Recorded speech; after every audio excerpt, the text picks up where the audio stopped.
Welcome back to another episode of Down to the Wire here on the SGHS Sports Stream, the podcast that breaks down the players, coaches, games, and everything in between when it comes to our local high school sports teams. We are fueled up and ready to go thanks to our friends at Ciro's Family Restaurant, the hometown spot where great food and good company always goes into overtime. Now let's get down to the wire. First, we're going to give a quick update before we get into the players, the podcast of this episode. We will first go into our sports teams, first starting off with our Dragons girls golf. They opened up their season Tuesday at Farmington and finished first place out of 7 teams, so congrats to them. Match medalist was Eleanor McClin with a 38. The girls were out again yesterday at the St. Pius tournament and came home with another first place finish. The action will continue today where the Dragons go back to Farmington for another match. So good job, girls, on a great week so far, and good luck today in Farmington. If you're wondering, we are recording this on September 4th. So this is as updated as September 4th. The varsity football team opened their season at home, defeating the St. Vincent Indians last Friday by a score of 49-35. This Friday, the Dragons travel to University City. For those attending the football game this Friday at University City, the game will start at 6. They have a clear bag policy if you plan to attend. The only students allowed to attend are University City and St. Gen students. Each student must provide a school ID at the gate if you plan to get in. The gate is cashless. Tickets can also be purchased at the gate with a credit or debit card. Congratulations to the varsity volleyball team on a second place finish last weekend out of 8 teams at the Hillsborough tournament. The girls went 3-1-1 on the day. Shout out to Emma Gegg and Emmy Brown on being named to the all-tournament team at the Hillsborough tournament. The girls captured another victory yesterday, defeating St. Paul in 3 sets. So great job, girls. The girls finished out the week today, September 4th, at home against Jefferson R7, so good luck to the ladies. And last but not least, our high school cross-country team is at St. Vincent today at 5 p.m., so good luck to all our cross players. Now, we will jump into the down-to-the-wire part. I have 2 very special guests here, 2 senior football players. I'm your host, Alex Bosler, but I will let themselves do their introduce. I am Luke Ferranto. I play quarterback and safety at high school for the Dragons.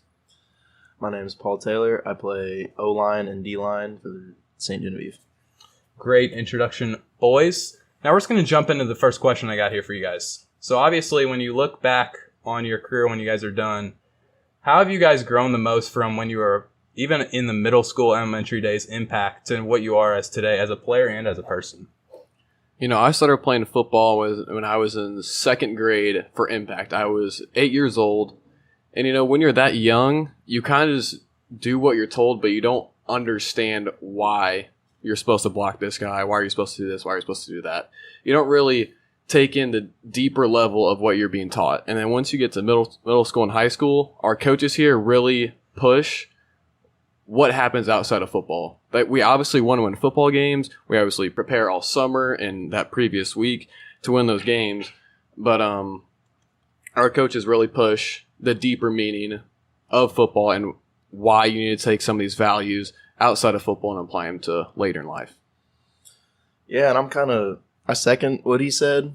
They really do push on, you know, taking care of yourself and your life and kind of growing not only as a football player and a student, but also as a man and figuring out what lessons they teach you on the field and in the locker room, how those translate into later on in life whenever you have a family of your own and kids of your own and you're passing down those values to those kids.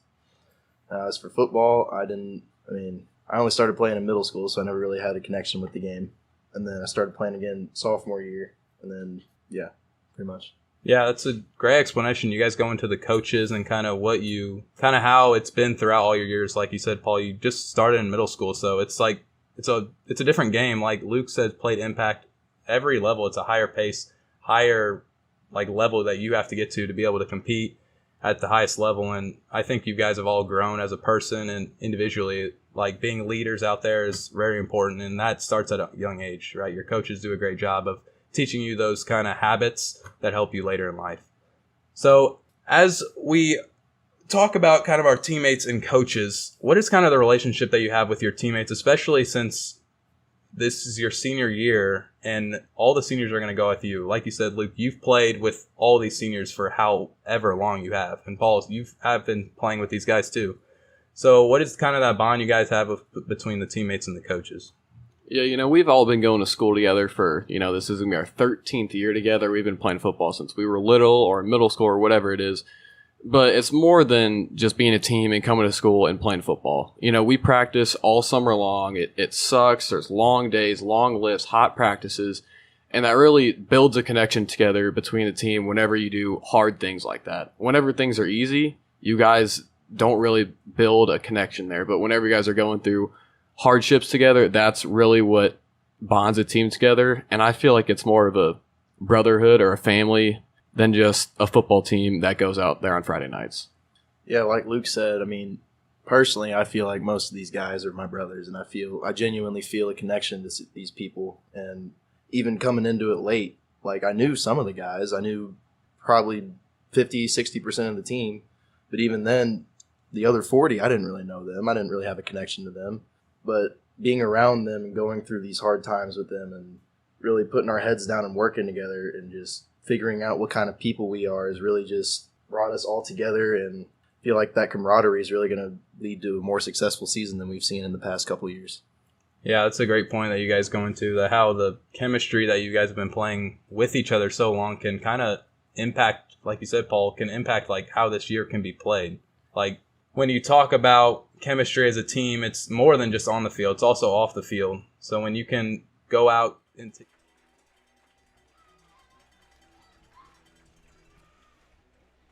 And welcome to tonight's matchup between the visiting St. Genevieve Dragons and the home team, Kennett Indians. I'm Josh Banks, and broadcasting tonight with me is Eagle Eye Broden Kreitler.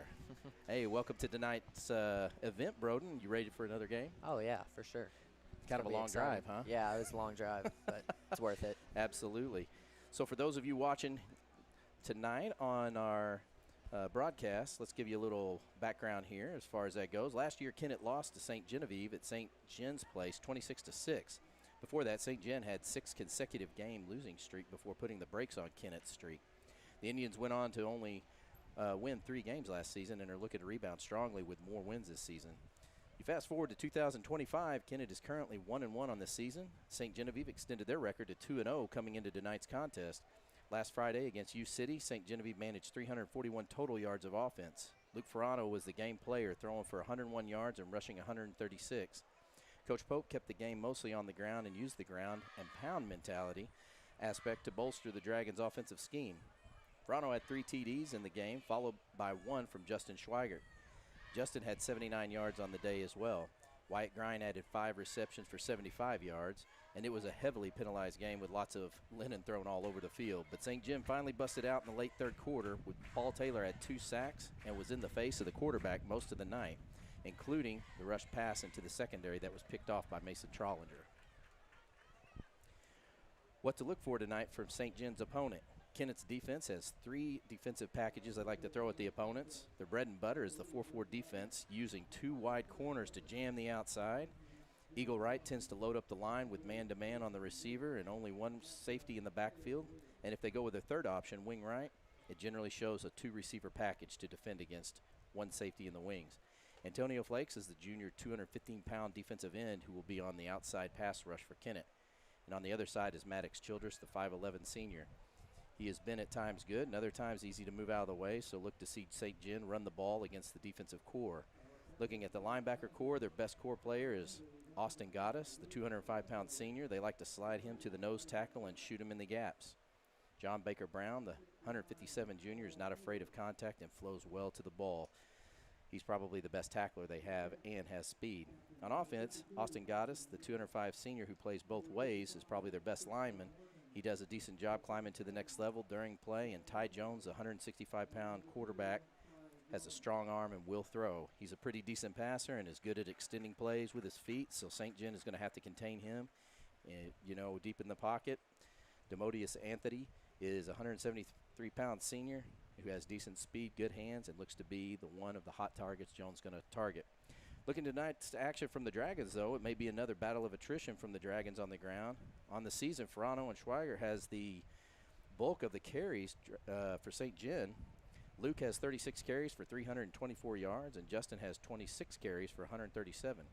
Owen Roth and Wyatt Grind both share the cleanup duties, each with also 9 carries apiece. Grind is averaging 8.8 yards a carry, and Roth is 6. Look to see Grind continue to emerge as one of Ferrano's main receivers, as he has 8 receptions for 175 yards. Grind is averaging almost 22 yards a catch. Defensively for the Dragons, they've compiled a laundry list of players who have been evenly distributing to their success in the trenches. Group is leading with the team with 12 tackles, followed closely by Trollinger, who has 11, and Warren with 10. Paul Taylor has 2 sacks on the year so far and in the season, with Finley, Woke, and Cash following with 1. Trollinger has the team's only 2 interceptions as the defense is looking to expand their numbers tonight. Well, both teams seem ready to go as we await the initial kickoff, and we're glad you could join us.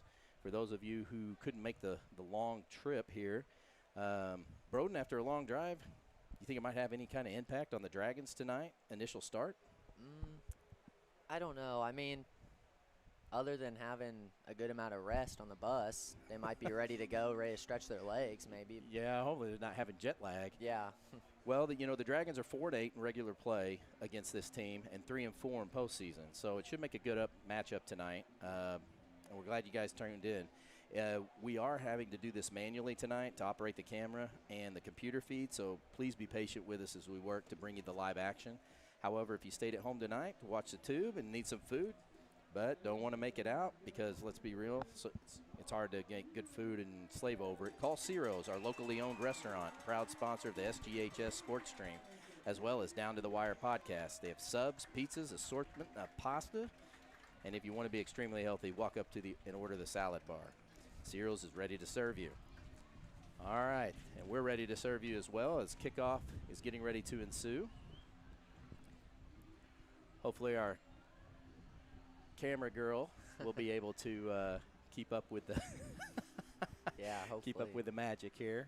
I'm We'll see. putting her in the spotlight, so she's getting really nervous, so I won't reveal I'm sure she'll do great tonight. she's just hang with us. All right, so as we line up today for the game, looks like Ste. Gen will be receiving the ball on kickoff to start the first quarter of play. And we're away. Looks like Ottens has the ball as he's running. He breaks away a little bit and then is brought down around the 40-yard line. So good start there on the run for Ottens. Gets a good 15 yards out of that. Good place to start the opening offensive drive here, the 40-yard line. At 39. So it looks like Ste. Gen's going to go double on the outside here and load everybody else inside. No running back. And shotgun formation for Ferrano. In motion, looks like Owen Roth there. Yeah. So Owen Roth gets the first carry for tonight. As he's wrangled down, gets about a yard. Ste. Gen looking to extend their winning streak here and go 3-0 as they go split receivers with one the running back in the backfield. Shotgun formation. Ferrano gets the ball. He looks to throw, and it's deflected by the big tight end, number 44 for Kennett. As Ste. Gen look at 3rd and 9. We'll try to continue to get the clock in there as far as that goes, and the score and the quarters as we go along here. Mm-hmm. So 3rd down. Ste. Gen has 2 split to the right, 1 to the left. Empty backfield. Ferrano gets him on the quick count. That'll be a 5-yard penalty. So nice job on Ste. Gen showing a little discipline and doing the hard count. They bit hard on that one there. Yeah. So. We'll see if they settle down. I Yeah. think they're pretty anxious and excited with the. Yeah, you can definitely tell there. Well, let's see what Coach Pope dials up here now, as it's a more manageable 3rd and 4 here on the 45-yard line. 11:21 left to play in the first quarter of play. It's 3rd down. And they quickly get to the line as they overload the line. This may be a running play by the quarterback, and it is. Ferrano keeps it. He gets to the outside, gets the first down and more as he's pulled down close to the 40. Yeah. And good run by Ste. Gen, and great job blocking by the line as they give Ferrano some pay dirt to run to. And with 11:13, it's 1st and 10 on the 45-yard line as Ste. Gen's driving, and they're not waiting as they go out of the huddle and quick. Spread formation. and they get him to jump again. St. Gen using a little discipline right now and a hard count to get him to come off the ball. Oh, yeah. Hopefully that might be a big leading factor to maybe later in the game. So the Indians need to learn some discipline if it comes down to that. And Verano elects to keep the ball and go up the middle. He's hit hard, but not before he gets a few yards. It gets him a little bit closer to that first down, as it was 1st and 5, and now it's probably 2nd and 2 or 2nd and 3. 2nd and 4. Wow, he only got 1 yard. So St. Gen lines up quick again, spread formation. Motion 2 and handoff to Owen Roth again, who tries to dig to the outside, but nothing doing as Kennett has a shutdown defense right there. And that's going to bring up a hard 3rd down for St. Gen. St. Gen, who's been sticking pretty strong with the run lately, you know, and if Kennett's been scouting him, is probably, you know, keying in on the fact that the quarterback is probably the one who does the majority of running. We haven't seen the ball in the hands of Schweigert yet, so Justin may still get a hand here. They might look for him here soon. Well, it's a 3rd and 1 right now, and all he needs to do is pound it in, so it wouldn't surprise me. St. Gen setting up quickly. Verano keeps the ball. He's going to follow him in. He looks like he got close, and I think he crossed over the 1st down, and so St. Gen picks up their second set of downs here as it's 1st and 10 on the 33. And Dragons slowly driving down the field with 9:53 left to play in the 1st quarter. So on the whole right now, Broden, what do you think? Looking at what St. Gen, this is kind of what they've been doing all season, right? Ground and pound? Yeah, running it. I mean, right now they're definitely trying to set up almost as fast as possible. You know, running it a whole lot like we expected. Right. Marching down their field slowly, and I mean. And not a whole lot of misdirection. Oh, yeah. You know, now there's a shift to the left side, and Ferrano's going to follow him again. He's got a hole, and that's going to get him about 5 yards or so. And St. Gen is content with the slow but steady game. You know, gaining 4 or 5 yards every run. You slowly build up to the 1st down after 1st down. And good clock control, that'll win you a game. As it's now 2nd and 3rd on the 22 with 9:08 left to play. And looks like they're going to go with one receiver, Ottens, wide. And Justin is in the game now in the backfield. Motion, fake to, and handoff to Grind. Grind gets stuffed, though. So they weren't fooled on that misdirection play.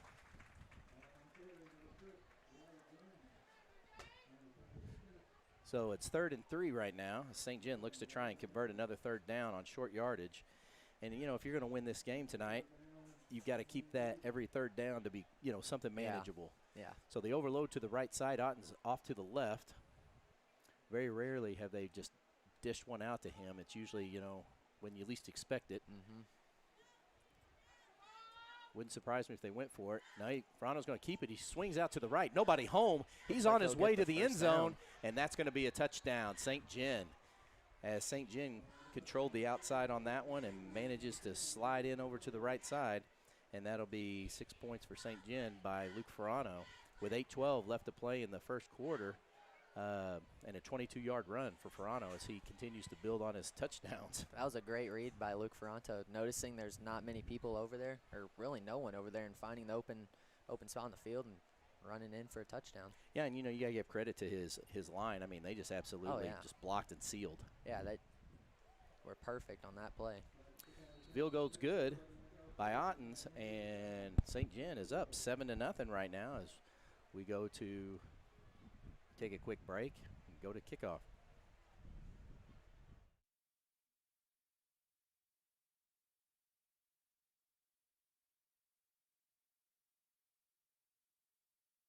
It takes a community to build a great team, and that's why we are so proud to partner with Ciro's Family Restaurant, a downtown tradition for over 30 years. Ciro's is the perfect place to celebrate a win or just grab a great meal. From their famous pizzas to fantastic pasta and savory sandwiches, they've got all the fuel you need to get loud for the Dragons.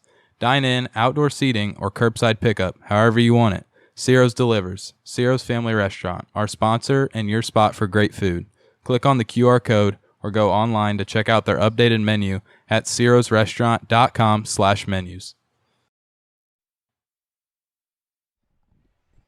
All right, so St. Gen's going to kick off. after scoring on their first possession and give Kennett back the ball and see what they do with their first possession.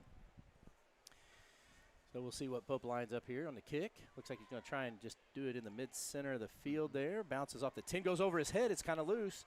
And they're swarming him. His old man hits him and knocks him down, and he'll go down on around the 16-yard line. Ball carrier, number 12, Cunningham. Kind of fumbles it there. Yeah, and he ran back, and his own player, he was trying to find somebody to block and just ended up running right into him, which didn't help the momentum there. Now we're looking tonight for looks like see they'll be what at Kennett runs out of here. They'll be at the 16-yard line.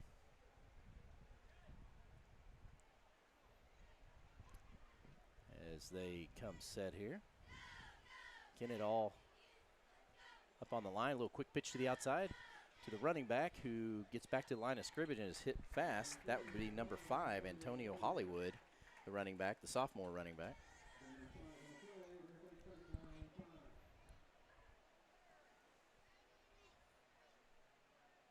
Kennett have some big boys up front, it looks like. Oh, yeah. They got looks like a well-sized team down there, too. But, you can't say enough about also, in my opinion, St. Jen's front line because they've got some pretty heavy hitters themselves. They're top 4 guys weighing easily over 215 or more. Oh, yeah. And every one of them is over 6 foot. Yeah. It's a good matchup there. Back in motion, a quick handoff to the running back number 4. That'd be Nick Fonda, the junior running back. He gets close to the sticks, and it's going to be a short third down for Kennett to try and convert here. 3rd and 5 on the 21-yard line, 7:10 to play. We'll see if Kennett or the Indians can. Well, Ty Jones, the quarterback, he's a senior this year, and he's got a good arm. It wouldn't surprise me if he followed in and picked up with his feet a couple of yards. See if St. Gen keys on him. It's 3rd and 1 right now on the 25 with 6:50 left to play in the first half. Dragons up 7-0 as Kennett comes out and split receivers to the right. 2-man running back. Quarterback keeps it and drives straight down the middle over the top and gets the first down as he takes the snap directly from the center. Yeah, that was almost like a little tush push there. And it's like I said, he's been rated as having pretty quick feet. So really, we'll have to keep an eye on that then. Absolutely. Him and Luke might exchange runs. Yeah. I haven't seen a team try to mimic the tush push in high school. I don't even know if it's legal. So Kennett comes out of the huddle. Big, tall tight end there on the end. And Kennett takes the snap. Quarterback dishes out a quick pitch and is hit after gaining about 2 yards. Hit hard by Mason Trollinger. And Max Krupe. Yeah, they both pretty much pinched him there. Yeah. So that brings up a 2nd and 6. Ball on the 33-yard line.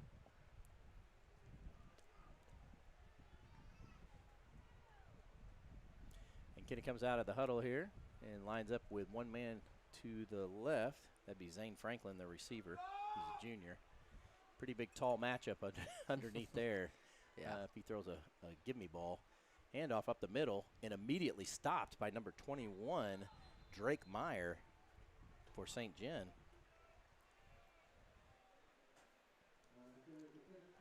And that brings up a 3rd and 5. So manageable for St. Gen if they can keep them contained. Looks like they're containing that inside run play very good, or defensive line, Yeah, and, both teams, it seems like, are content right now to pound it out and kind of test the waters of the defense and get things, going. Well, Kennett comes out in spread formation, 3 to the right, 1 to the left. Halfback in the backfield, shotgun formation. Halfback goes into motion. They throw it out to him, and he is not fooled by St. Gen as Mason Trollinger's there to make the hit. And make it 3rd and 4. Was moved in by number 73 for us, Madden Wolk. He brought him back in for Trollinger to hit. Where are we at now? We're on the 35-yard line. Looks like it'll be 4 and 4. So 4th down, 4 yards. 4th down and 4 to go. It looks like they're going to try to punt. St. Gen has 2 back just in case. Looks like that'll be Max Krupe and Mason Trollinger. Ball is snapped, high snap, comes down and almost blocked. Yeah. Not a deep snap. And the ball hits might get to the 40-yard line. And St. Gen will take over on Kennett's 40 to start the next series of offense. It's exactly where they started off last offensive possession, so see if we can get the same result. Well, St. Gen came across the line pretty fast and almost blocked that. Yeah. That snap, it seemed like it was a balloon. It held up there forever. So 1st and 10 with 4:15 left to play. St. Gen on top, 7-0 right now as the offense goes to work. Luke Ferrano, shotgun formation, loaded front, one receiver wide, Ottens. And Ferrano takes the ball. He's going to carry it again. And goes real can he wide. get around the side? He can. He's going to pick up about 7-yard line. I didn't know if he was going to be able to hit it. I think he'll be about 1 yard short, first down maybe. Looks like that's where he went out or crossed. Yeah, trotted off out of bounds. Well, you can see right now that the Dragons are challenging the Kennett Indians to the outside. And as long as they can control with their lead blockers, I mean, he just follows them through. Yeah. Same formation, set up, shotgun. Ferrano takes a snap. This time he hands off. And he throws it Schweigert. He looks like he had a face mask, but no flag on the play. A second time I noticed the Indians kind of grabbing high on the tackles up by the neck area. Yeah. Well, that brings up a 3rd and 4. Or 3rd and 2 on the sorry. 48. 3rd and 2 on the 48, thanks. We're having to look around this concrete Have to look around the building to see the scoreboard. Exactly. So St. Gen loads the line with Ottens spread out on the right. Shotgun formation. Ferrano gets the ball. He's going to follow the group in. He goes right up the middle. And he beats one man and is still on his feet and finally goes out of bounds. Gets out of bounds about the 35-yard line, maybe 36. Good run there by Ferrano. He picks up almost 15 yards or more on that play. Must be nice having 3 men lead the way through the line for you. Schweigert, looks like it's Schweigert, Roth, and Grind leading the way for him, so pretty good set of blockers there. So St. Gen on their 38-yard line right now, 1st and 10, first quarter with 3:26 left to play. Dragons up by 1 score as they overload to one side and hand off to Owen Roth, who drives up and has a pretty good run on that time and gets about 9 yards. So good, powerful run there by Owen Roth on the quick pitch to him on the inside.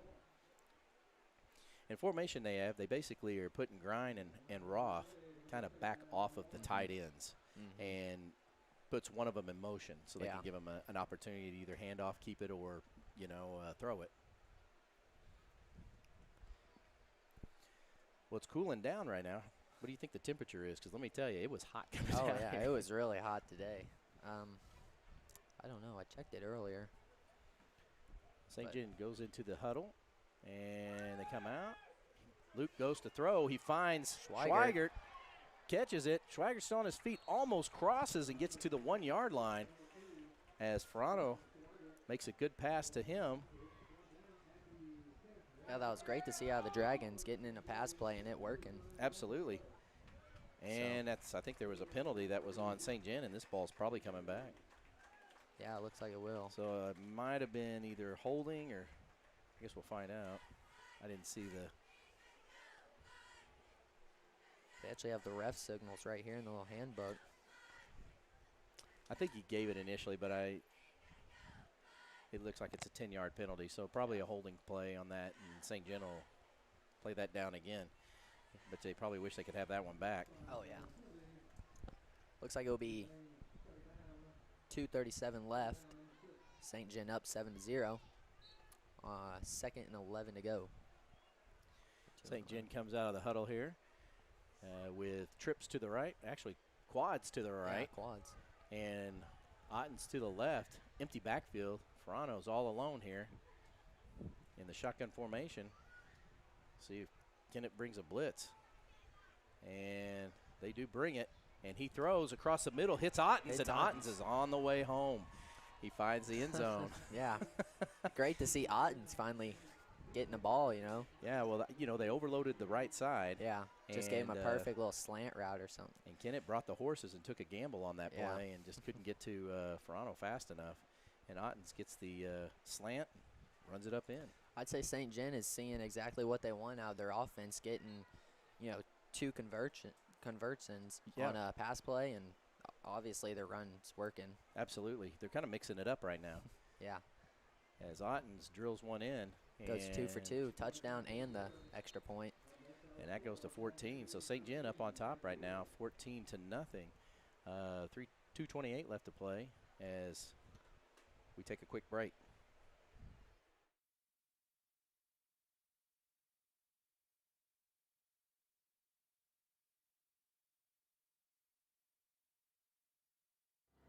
You're watching the SGHS Sports Stream, brought to you by Ciro's Family Restaurant. For over 30 years, Ciro's has been serving the best pizza, pasta, and suds in St. Genevieve.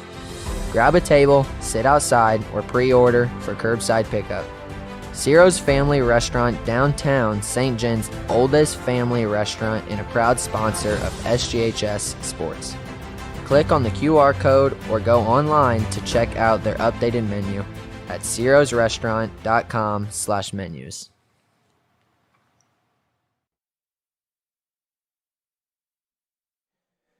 All right, so still in the first quarter, 2:28 left to play.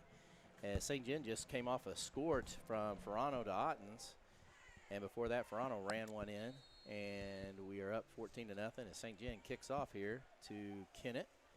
This one's going to go a little deeper here. Yeah, that was a great kick. Yeah, it was. He caught it on the 5. He's bringing it out. Good pursuit. And they brought him down around the 20-yard line. So great tackle there by number 5. Max Krupe.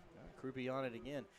Sophomores everywhere, man. Not afraid to make contact, he's and a pretty fearless kid. Great tackler. That's a great addition that we got this year. I think he came from Farmington, am I correct? I'm pretty sure it's Farmington, I think so. yeah. Well, either way you cut it, we can live with it. So 2:20 left to play, 1st and 10. Kennett's going to get the ball here as they spread the receivers out. We'll see what Ty Jones does, number 2, the quarterback for Kennett. Snap goes to Jones. Jones looks outside to the tight end. He catches the ball, and he's moving. He's picked up and finally tackled, but not before he gains almost 10 yards. Well, maybe 8 yards.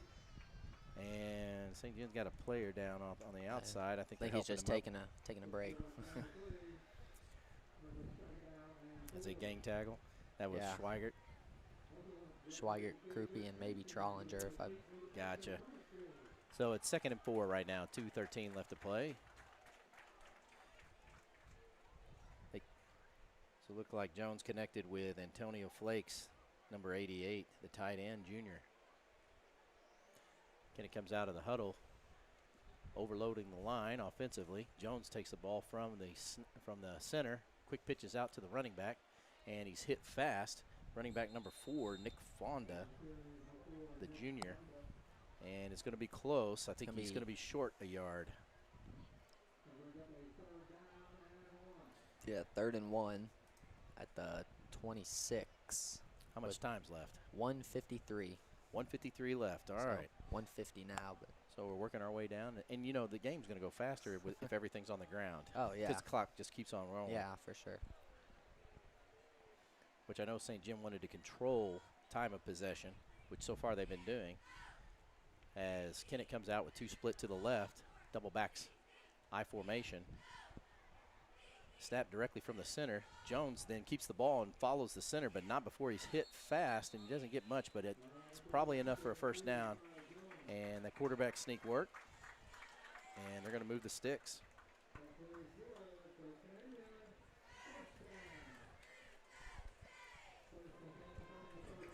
So it looks like the ball will be placed on 31-yard line. 1:20 to go. See what Kennett decides to do here. So Jones is going to get in shotgun formation with split receivers. And number 5, Antonio Hollywood in the backfield. Oh, and there's a fumble. It's like he'll recover. And nobody's there, but nice job there of the defensive line breaking through and stripping the ball as it is recovered by Kennett, but there will be no gain on the play, 2nd down. So they avoided a major disaster there. Looks like it's going to be 30 seconds here once Kennett finally decides to get set up. 2:11 with 38 seconds, and there's 20 on the running clock here. So they need to hike the ball here in the next 14 seconds as they come out of the half. This will probably be the last play of the first quarter, unless they take a delay of game, as they got 6 seconds left on the shot clock. Spread formation. Jones keeps the ball. Paul Taylor Almost gets a sack, and Bosler misses on the outside, but not before Trollinger comes up and makes the hit and keeps it from going anywhere. And that's going to bring up a third and probably about 8. Yeah. As we wind down. 7.6 seconds. 7.6. They've stopped the clock, but they'll probably kick it back on, and that'll be the last play of the first quarter. There it goes. So at the end of the first quarter of play, St. Gen's going to be up 14-0 with the ball spotted on the 30-yard line of St. Gen. We'll be back in a moment.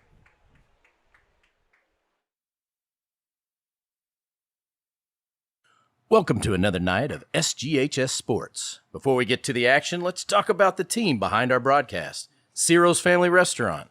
For over 30 years, this downtown St. Gen landmark has been a local favorite, known for its incredible pizza, delicious sandwiches, varietal pasta, and cool suds. Whether you're dining in, enjoying the patio, or just need a quick bite, with curbside pickup, Ciro's has you covered. They even have a great salad bar to go. Ciro's Family Restaurant, the official sponsor of the SGHS Sports Stream and Down to the Wire podcast. Grab a slice and let's get ready to cheer on the Dragons. Click on the QR code or go online to check out their updated menu at cirosrestaurant.com/menus.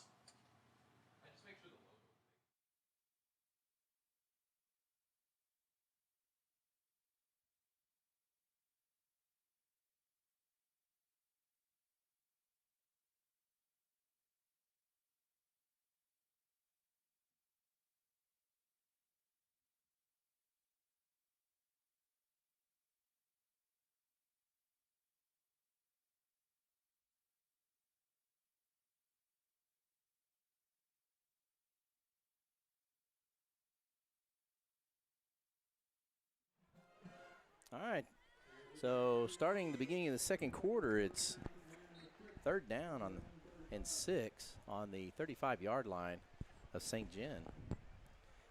Kennett comes out with a split formation, 2 wide receivers, double backfield, and Jones is going to take a snap directly from the center. He takes the ball, fake handoff as he hit bootlegs outside, and then throws over the middle. He's got a wide open receiver. Number 3, Franklin. Brought down by number 11, Alex Bosler. Franklin, their best receiver, real good hands. Yeah, and it's going to be a challenge for Bosler tonight. Pretty tall, too. A lot of their receivers are tall. Had a lot of time to throw. Great job bootlegging out and, controlling the quarterback inside. But at the same time, you can't give up your kind of on the run there, but. Yeah. 11:40 to go. Ball on the 43-yard line. 1st and 10. See what Kennett decides to do here. So Kennett coming out here is number 3, Talon Pinkley. Or not Pinkley, I'm sorry. Zane Franklin comes out, spreads wide for Kennett. Halfback in motion, hands off straight up the middle. Number and 4. Makes it to the secondary and picks up basically almost a first down. It's probably might be a little short, if anything. So it's about 2nd and 1 here. Yeah. So Kennett starting to pick up a little momentum of their own, finding some breathing room here as they're walking. They need to, if they want to stay in the game, they got to put some points on the board here. Yeah, for sure. So St. Gen can come down and score pretty easily. And it's one of those things too where it'd be nice if our defense was a complete shutdown defense and didn't allow any points, but we're not at that level at this juncture. Almost our weak spot in our team. Not saying they're terrible, but. And another handoff to the running back. Bounces off a second tackler. It's like Paul Taylor. Bounce off Taylor. Yeah. And that's probably a first down there. Getting him down at the 25-yard line. So good run there by number 12. Looks like Cad Cunningham, the junior running back, as he finds the outside and sheds almost 3 tackles before he gets out of bounds. So looks like Kennett's moving the ball here a little more freely than they have in the last 2 possessions. Mm-hmm. Well, they switch out and bring in Nick Fonda, the junior running back here. as Jones gets the play call here as they set up. Jones still going to take the snap directly under center with the fullback Nick Fonda in the back. They got one receiver. Motion. Quick pitch out to number 5, Antonio Hollywood. And Hollywood gets out of bounds. Not much there. Yeah, it looks like he'll get down at the 21, maybe 22. 10:30 left to play in the second quarter. It'll be 2 and 6. So it's second down with 6 yards left to go, and they're on the Dragons 20, or they're on the Kennett's 22. Yeah. As Kennett comes out of the huddle here, Jones going to take the snap directly underneath with the fullback halfback tandem, I formation, 2 to the left. Receiver in motion, and a quick pitch out to the receiver. Nice block and hit fast, but not before he picks up about 5 yards. Tackled by Wyatt Grind, Mason Trollinger. That'll be about 3rd and 1, maybe 2, somewhere in that neighborhood. See what they put on the board. 3rd and 2. And when you're in this 22. Territory, it's it's 4th down territory every time. Yeah. So St. Jen's got to buckle up here. Kennett definitely doesn't want to mess it up. So Kennett being pretty consistent with a few quick pitches, handoffs, quarterback keepers, and then an occasional throw to the outside as they load the line right now. Only the halfback Nick Fonda in the backfield, and the quarterback keeps it again, but he's hit immediately. But I think he's still enough to push and get a first down. It's going to be close. We'll see where they may have to have a measurement. Let's see how the refs spot it.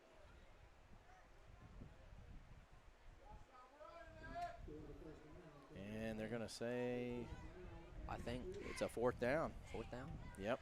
Yeah, 4 and 1. And it's like 4th and inches right now. So ball's this on the is gonna 17. And if you're Kennett, you probably do another quarterback sneak. Yeah, I mean, it's definitely doable. I mean, he's gotten positive yardage every time. So. Yeah.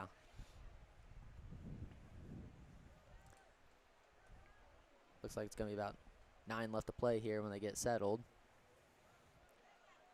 See what Jones wants to do. So Hollywood in the backfield, along with the big fullback, number 24, Maddox Childress, the senior. Receiver in Jones motion. Gives the ball to Hollywood. And he'll get it. And he'll get the first down, but gets pushed back. Not probably, much other, but he does. Looks like convert. he'll just get the first down. Probably and that's going to move more. the sticks. 8:40 left to play. Ball on the 15. 1st and 10. Kennett creeping their way up to potentially their first touchdown of the game. Yeah, and good ball control right now. They started on, the 35-yard line, 40-yard line, and they've been working pretty steadily here. Yeah, just working their way up the field, nice and calm. Split receivers to the right, I formation. Fullback setting up a possible handoff to Hollywood. He gets the ball as he tries to get to the outside. Paul Taylor. Paul Taylor's there to make sure he doesn't go, so he's maybe getting back to the line of scrimmage there. So great job by Paul on defense, controlling that. That'll bring up 2nd and 10 at least. 2nd and 10 on the 15. 8 to play.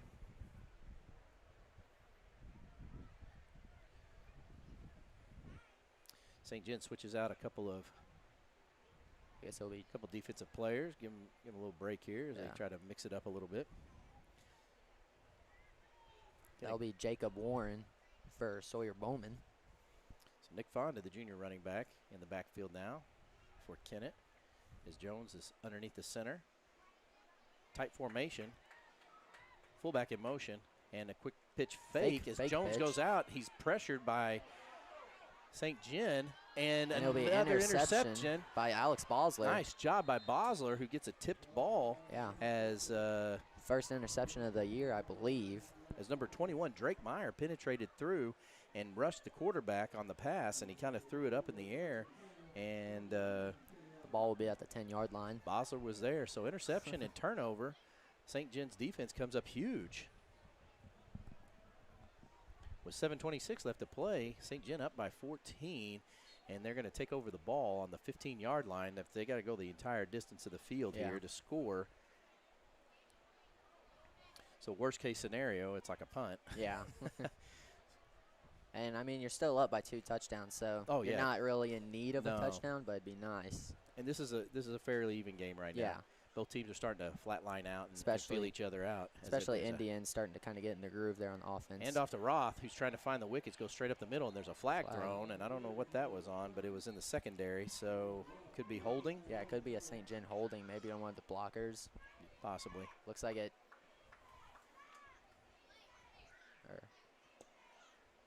And the way they look like it is holding. Yeah, holding.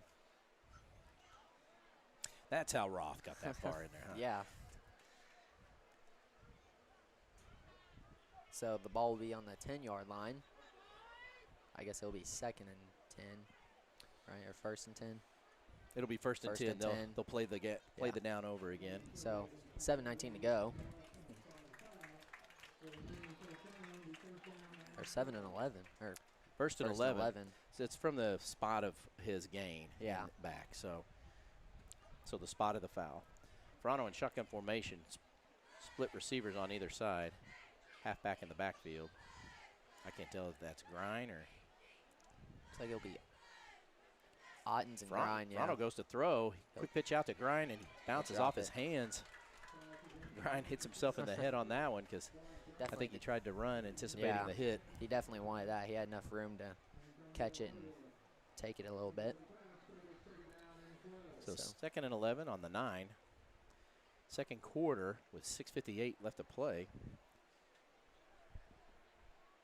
St. Gen has receiver trips to the left and Otten's single to the right.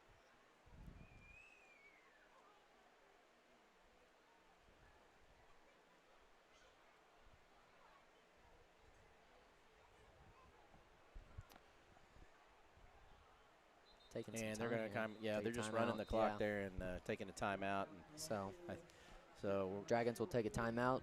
So will we. Mark. We'll be back in a moment.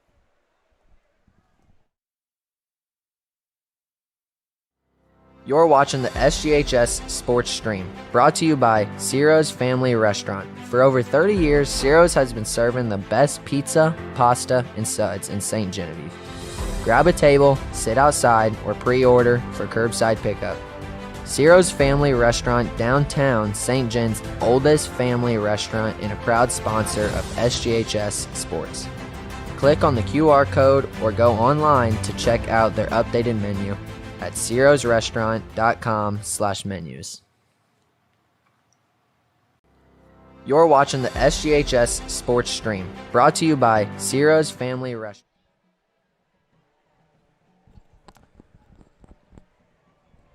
If you're just tuning in, thanks a lot. We score is 14-0 with 6:58 left to play in the second quarter. St. Gen scored 2 touchdowns in the first quarter, one on a Ferrano run and the other one on a pass to Ottens, as St. Gen's leading by 14, and then just recently got an interception by Alex Bosler to get possession of the ball. Yeah. And it's a 2nd and 11 as St. Gen has trips to the left, one to the right. Ferrano empty backfield. And White Grind going in motion.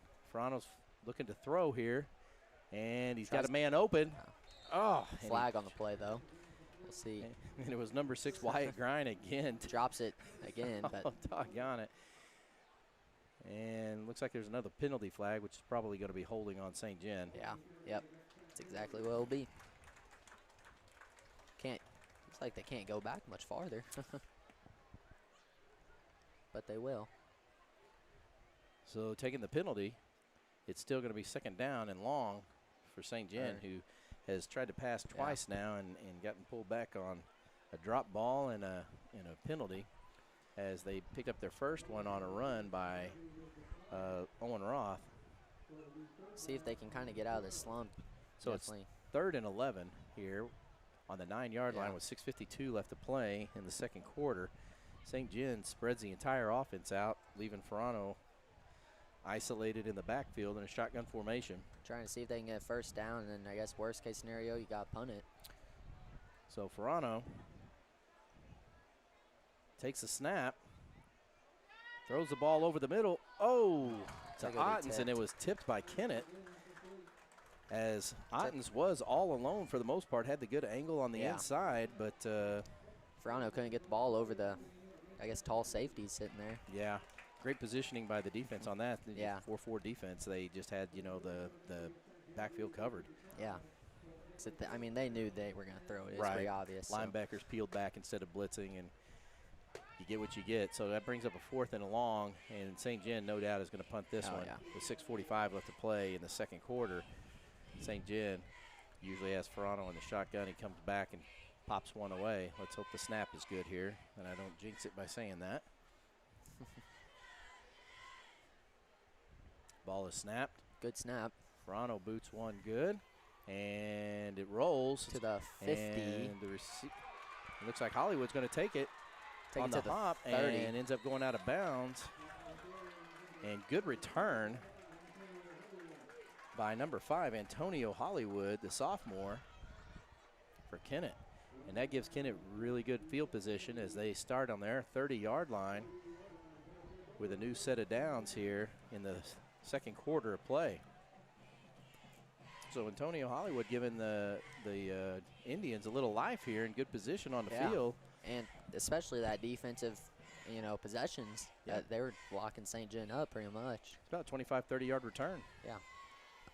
So coming out of the huddle, it's 1st and 10 on the 30-yard line with 6:33 left to play. St. Gen up 14-0 as Kennett has split receivers.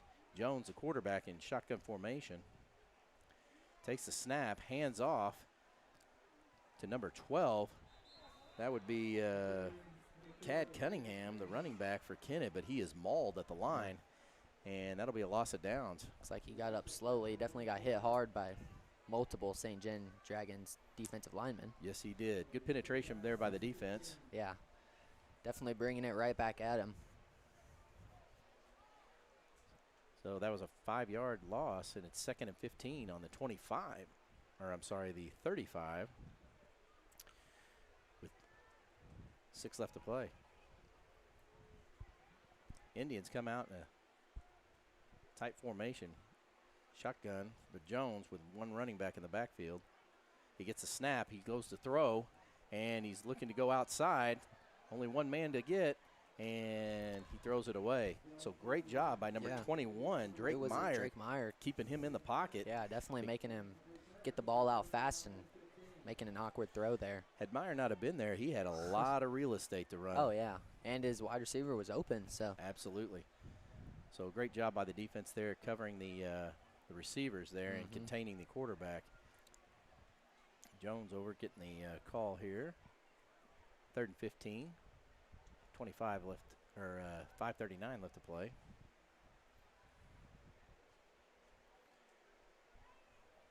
Kennett comes out of the huddle here with trips to the right. And number 4, Nick Fonda, the running back in the backfield. He goes in motion. Jones gets a snap. Goes to fake outside. He's rushed, and he just throws the ball away to nobody. And there's a flag thrown, and it should be intentional grounding, but I got a feeling. I feel like it might be Krupe with a roughing maybe. Yeah, roughing the passer. It's his arm sleeve, or I guess his towel came off. Roughing the passer. Or no, it's intentional grounding. Really? Yeah, you can't throw the ball to nobody. Yeah. So, he intentionally saw the rushing come on, and he threw the ball away, and that's going to be in the NFL, it's a 15-yard penalty. But I think it's a spot of a foul or whatever. So, in this juncture here, it'll take it to the they're gonna looks like the 46-yard line. Looks like we got Trollinger and Krupe in the backfield. So 4th and 26.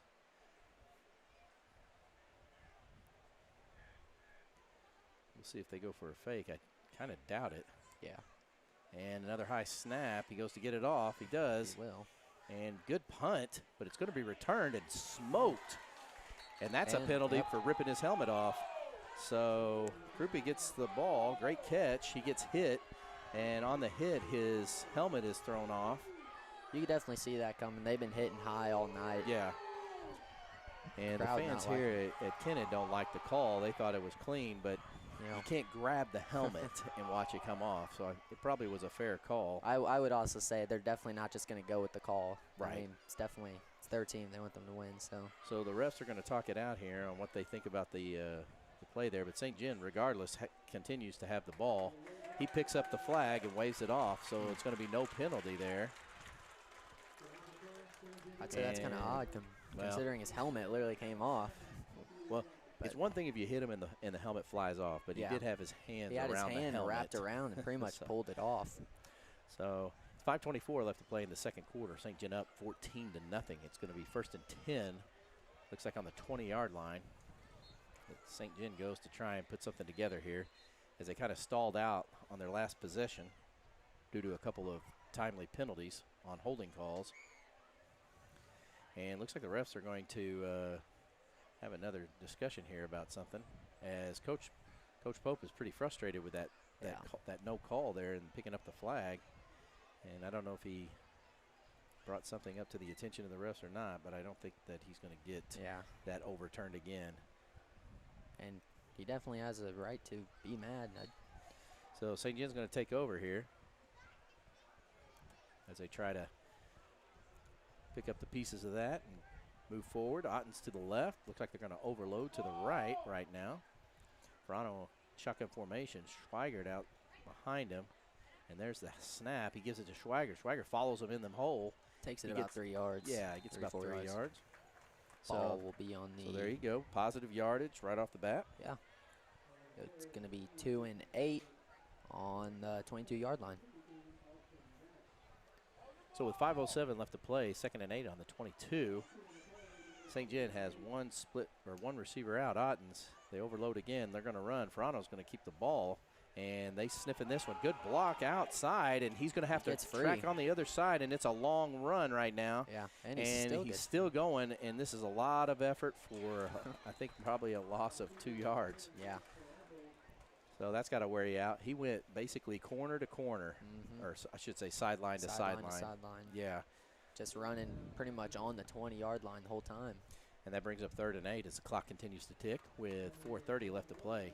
St. Gen, after their first couple of possessions and score, haven't been able to move the ball much as the defense for Kennett is tightened up pretty solid. And I think they've dialed up a couple plays that could have got him somewhere. Unfortunately, they shot themselves in the foot with the penalties. So St. Gen trips to the side, to the right. Looks like they're overloading the side again here. And the clock's going to wind down. They're going to have to call a timeout. So that took too long to come in, and that's St. Gen's second timeout with 4:01 left to play. It's 3rd and 9 as St. Gen is up by 14. We'll be back in a moment.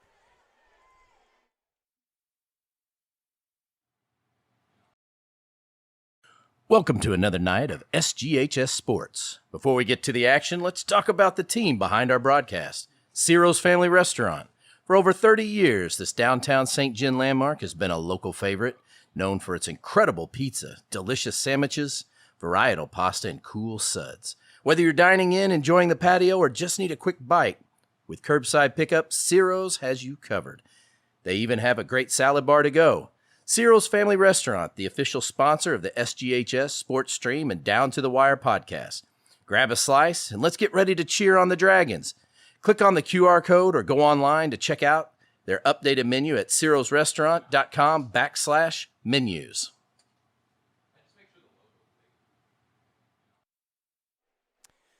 All right, so coming out of the timeout, St. Gen trying to dial up something here is a 3rd and 9 with 4 minutes left to play in the second quarter, up by 14. They come out in the same formation, trips to the right, and one running back in the backfield for St. Gen is Verano takes the snap. Schweigert there to block. He goes deep up the middle, wide open, and Roth catches the ball and lands on the 40-yard line. Wyatt Grind hurt at the 50-yard line. So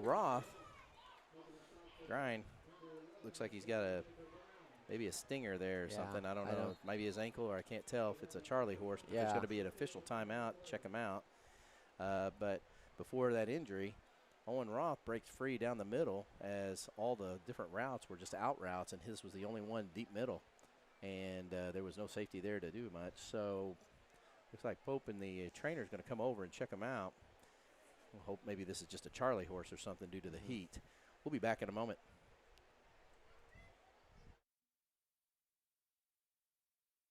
It takes a community to build a great team, and that's why we are so proud to partner with Ciro's Family Restaurant, a downtown tradition for over 30 years. Ciro's is the perfect place to celebrate a win or just grab a great meal. From their famous pizzas to fantastic pasta and savory sandwiches, they've got all the fuel you need to get loud for the Dragons.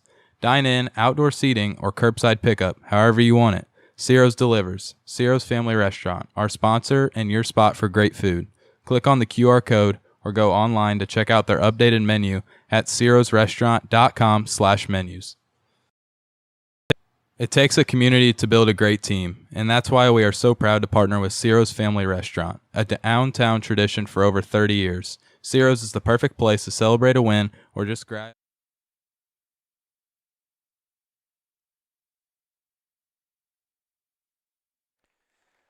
So he's up, and he's walking pretty tender. It may have just been a Charlie horse that they had to work out a little bit. Yeah. But he's a little ginger on his feet, but none the worse for wear, it looks like. Good to see he's walking, though. Absolutely. So Grimes definitely got to sit out, at least a play on that if he decides to come back in. Looks like you guys are right. Or, no, I guess I was Otten's out there. I don't know who they brought in for him. So St. Gen lines up with, looks like split receivers to the left, fullback, halfback tandem in an I formation. Ferrano, see what he does here is he's under the center. Very rare moment to see that. Yeah.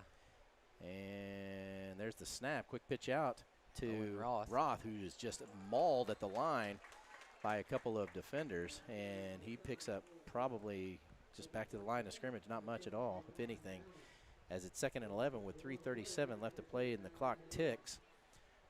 St. Gen up 14-0. If you're just tuning in, a couple of scores came at the beginning of the first quarter with Otten's on a fly pattern and Ferrano running one in. Otten spread out to the right here. Ferrano looking to take a shotgun formation with Schweigert right beside him. Overload to the left. Ferrano's going to try and follow him through. He finds a pocket. He's still on his feet. And looked like a horse collar there. And Pope is absolutely furious. And there it is. All right. So that's going to be a penalty flag right there. Yeah, I was just about to say they hit Unless he's Owen. going to give it on Pope for jumping up 5 miles in the air. So it's 3:06. I mean, they hit Owen high there. I'm kind of waiting for it. They keep hitting St. Gen high. I wouldn't be surprised.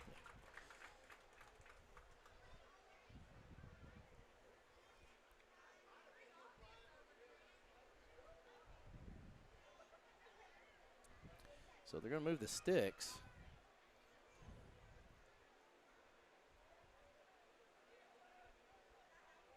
St. Gen converts the first down, and I think the flag was a warning for the coach on the side since it didn't show any penalty.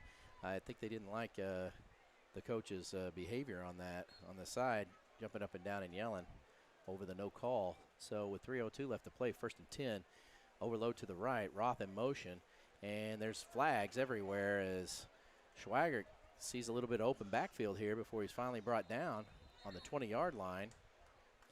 And I got a feeling they're going to have false start, and that's going to be against St. Gen. Yeah. I think they had 2 running backs in motion. You can't do that at the same time.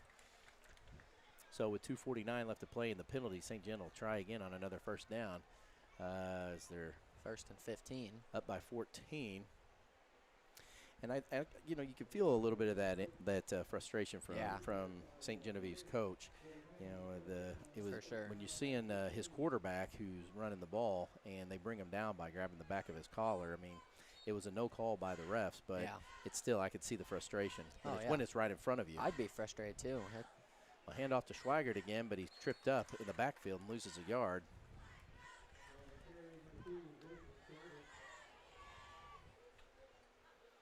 And this is always 4th down territory for St. Gen. So that's going to be up 2nd and 15 on the 34-yard line with 2:26 left to play. St. Gen's definitely going to milk the clock, at least on the next 2 possessions here. Oh, yeah. Or the 2 plays. As they line up, loading up on the line, in motion. And Ferrano fakes the pass, runs it, gets through the line of scrimmage, and picks up a few there as he's brought down oddly on his shoulder, but he seems to be all right as he's getting up slowly. And that'll bring up a 3rd and 7 with 1:55 left if they continue to let the clock run, and I'm sure they are content to let the clock run. They're definitely going to try to punch this one in, but they are not going to leave enough on the clock for the other team to do much. Yeah. If they can help it. So looks like 2 receivers to the right, 1 to the left, shotgun formation. And they've got Brody Woke right now in for, looks like, Grind on the left side as Owen Roth on the right. And Roth goes in motion. Hand off to Roth. Roth hits a hole, is tripped up. I think he trips over the blocker and maybe picks up a few yards there. That's going to bring up a hard 4th down. So on the minute 9, as it continues to click away, it's 4th and 7. 4th and 6. Fourth and 6 on the 26. And St. Gen they got 26 seconds to let it roll until they snap the ball or call a timeout. We'll see which one they want to do here. St. Gen looks like split receivers on the left at the moment, split on the right. Schweigert's going to stay in the backfield. And I got a feeling they're just going to let this clock run and take a little more time and see what they want to do. Wouldn't surprise me if they go to the air and see if they can dial something up. So we'll be right back.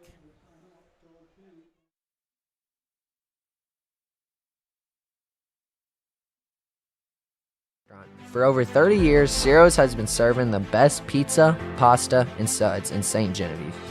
Grab a table, sit outside, or pre-order for curbside pickup. Ciro's Family Restaurant downtown, St. Gen's oldest family restaurant and a proud sponsor of SGHS Sports. Click on the QR code or go online to check out their updated menu at cirosrestaurant.com/menus. You're watching the SGHS Sports Stream, brought to you by Ciro.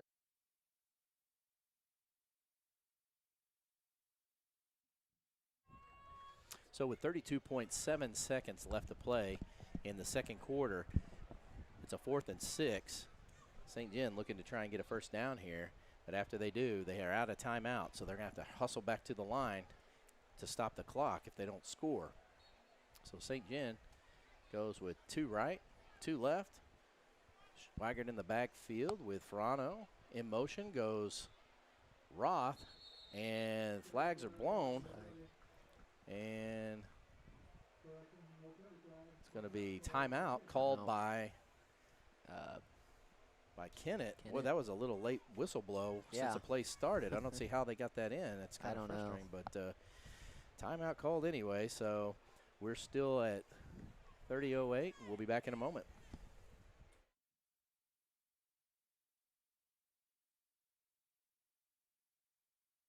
A great meal. From their famous pizzas to fantastic pasta and savory sandwiches, they've got all the fuel you need to get loud for the Dragons. Dine in, outdoor seating, or curbside pickup, however you want it. Ciro's delivers. Ciro's Family Restaurant, our sponsor and your spot for great food. Click on the QR code or go online to check out their updated menu at cirosrestaurant.com/menus. It takes a community to build a great... All right, we're back. 30.8 seconds left to play. It's 4th and 6. And Kennett called a defensive timeout to try and just see what St. Gen was going to come out with. St. Gen comes back out with a split to the right. Otten's all alone. 2 receivers to the left. Roth also is on the right. And Receiver in motion. Receiver in motion.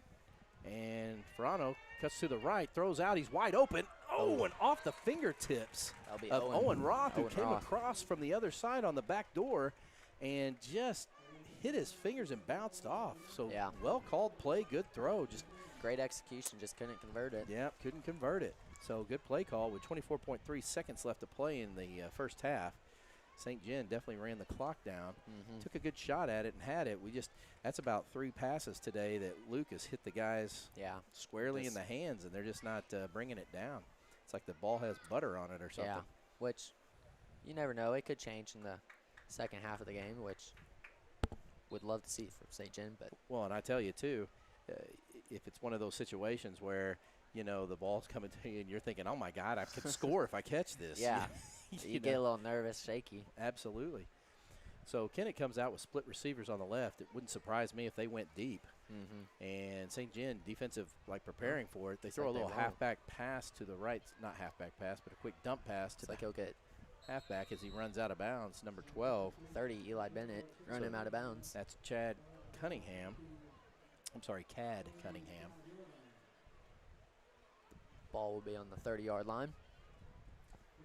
16 seconds 25 left yard line. as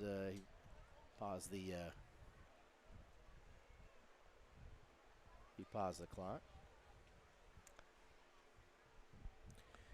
Well, hopefully you guys are at home right now watching this game. You're probably having a nice diet Pepsi, water, tea, or something, and some pizzas to snack on or something like that. Hope you're enjoying yourself in the air conditioning. Yeah. As it's not bad out, but it's still hot. Shout out Chase Hamnitz. Told me he's at home watching. So. And that will be a downed ball as Kennett concedes the half, and they're going to try and pick it up as they receive the ball to start off the second half, as they are content with letting the clock run out. And that's going to take us to the first half. Completed and down, and St. Gen up by 14, scoring both scores in the first quarter. Ferrano runs one in and came out strong. And Ottens, he got a ball from Ferrano, and since then we haven't really been able to put together a succession of opportunity. We've had the opportunity, we just haven't been able to put it in there. So we are going to take a break for halftime, and we'll be back after this.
Family restaurant. For over 30 years, Ciro's has been serving the best pizza, pasta, and suds in St. Genevieve. Grab a table, sit outside, or pre-order for curbside pickup. Ciro's Family Restaurant, downtown, St. Jen's oldest family restaurant and a proud sponsor of SGHS Sports. Click on the QR code or go online to check out their updated menu at cirosrestaurant.com/menus.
All right, welcome back.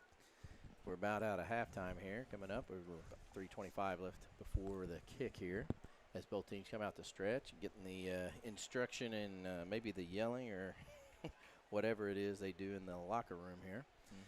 So if you're just tuning in, St. Gen up by 14, scoring the first two possessions in the first quarter. Yeah. One on the legs of Luke Ferrano and the other one in the air from Luke to Ottens, who scored. And then St. Gen kind of settled down in the second quarter. Started hitting some penalties, and they had some plays dialed up that I thought were pretty good. They just couldn't catch them. No, they couldn't convert. And I don't know that.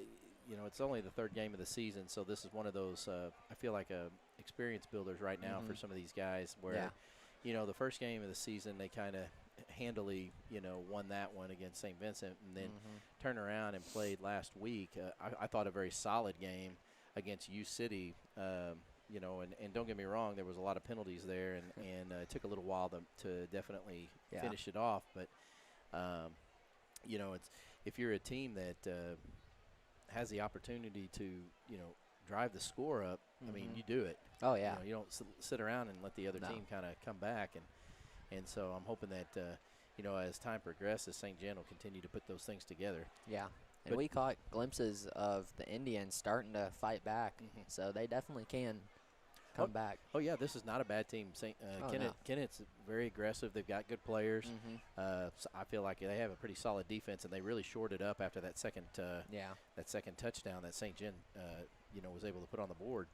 Offensively, though, they've met a pretty solid defense for St. Gen now. Yeah. St. Gen had one turnover with a touchdown thanks to some pressure on the quarterback in the backfield and a couple of shutdowns on fourth down, and they forced a couple punts for Kennett. So Kennett is going to get the ball, though, to start off the third quarter coming out, as St. Gen will look to be on defense. And we'll see if St. Gen gets back to their game plan where they come out quick and they strike and they kind of get the other team not set up. Yeah. And I think that's what they, in their scouting report, they probably looked at that as one of those where it's like we call the play, we get in there real quick, and we execute and try to catch the defense trying to figure out where to go.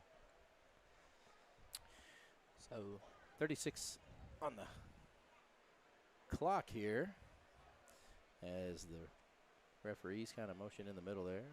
Coaches back out. So it's probably about 86 degrees right now?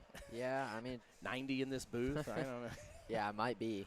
We got a fan in here though, so that helps. Nothing like blowing the bugs right into us. Yeah, though.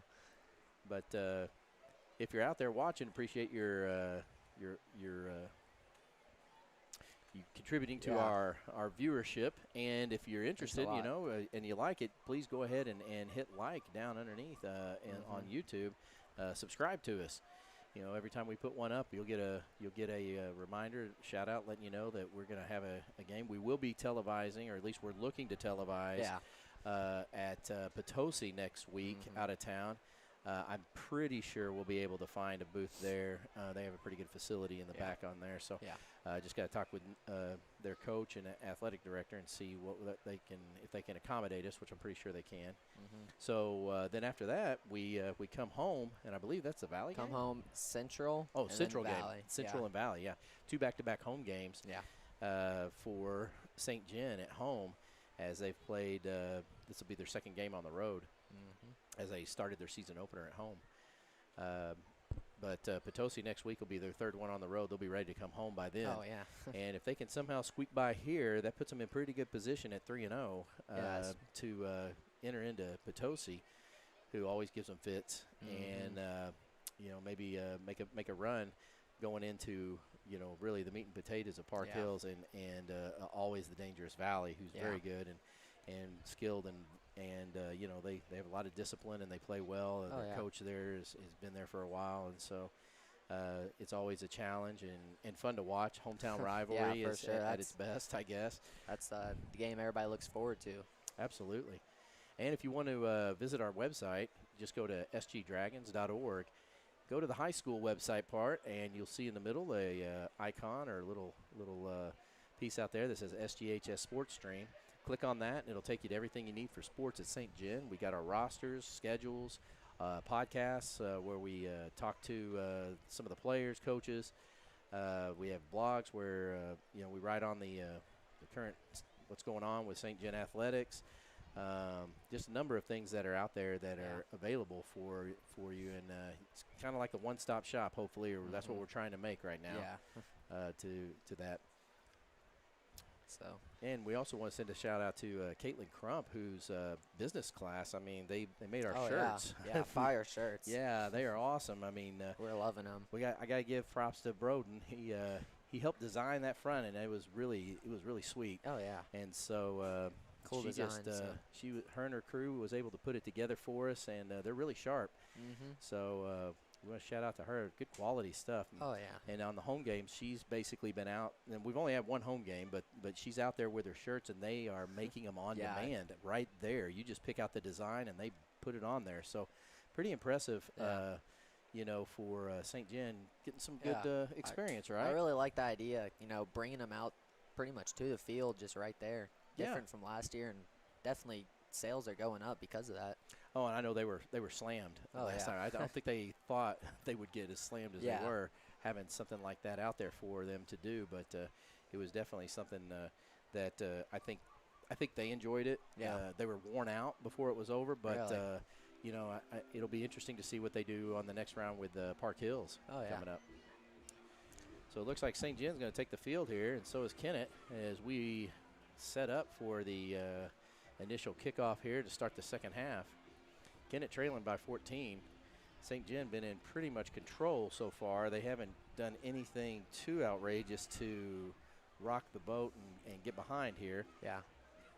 But I'm sure Kennett has some different plans in mind for the second half. St. Jen's got to come out hot and, basically commit to, a full-scale war against them.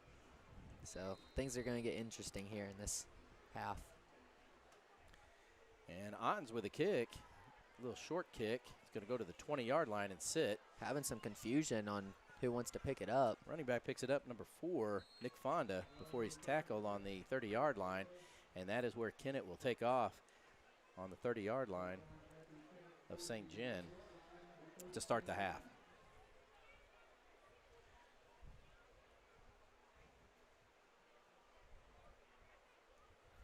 So defense comes on. I hadn't heard any word on Grind if he's okay. I see him over there on the sideline, I think.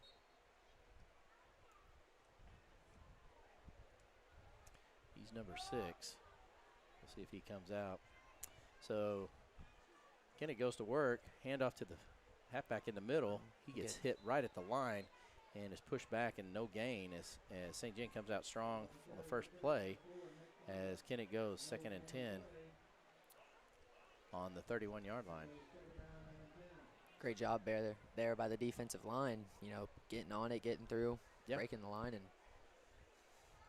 not letting them get a gain out of that. Right. And Kennett quarterback, Ty Jones, has played a pretty solid job on that side of the field. He made just one mistake when he threw the ball up when he was getting pressured. Looks like he is going to be in shotgun formation this time, though, with halfback out to the side. Trips to the right. Fake handoff. He goes back to throw and lets it rip, and nobody in the vicinity. Jacob Warren there giving him some pressure. Yeah, and some of the St. Gen coaches are asking for another grounding call, but there was a running back in the area. Yeah, so guess he attempted to make something. No law against overshooting your receiver. Yeah. And that brings up a 3rd and long for Kennett to start off the second half.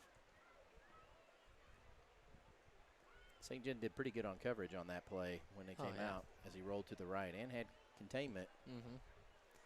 And Kennett comes out and split receivers either side. Number 12, Caden Cunningham in motion. He goes back to pass. Jones has the ball. Jones is going to keep it. He tucks it to run. Schweigert's there and pushes him out of bounds. So good containment by St. Gen once again, not allowing the quarterback to get loose. And that's going to bring up a 4th and long for Kennett. So as it looks like they're bringing out the punting unit. At the 11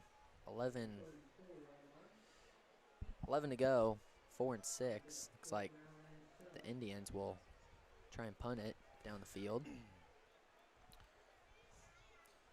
So it looks like Kennett is going to punt here. So it's 4th down.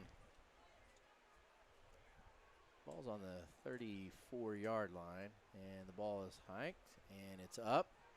He gets it off, and Mason Trollinger catches the ball. He's going to run, and he's hit around to the 50-yard line, and St. Jen's going to take over from there as Trollinger gets about a 15-yard pickup. So good field position overall. On the middle of the field as St. Jen's offense comes out. It looks like Grind is out there, so I guess his ankle's feeling better. Yeah, that's good. Good to see.